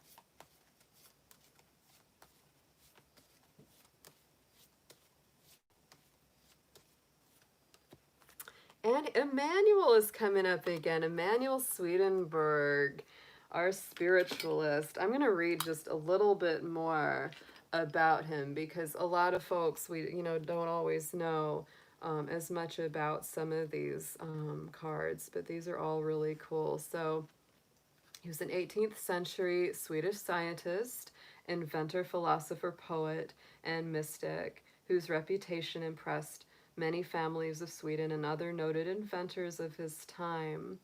So his breakthrough of concepts of anatomy and physiology were so ahead of his time that his findings were not scientifically verified until a century later.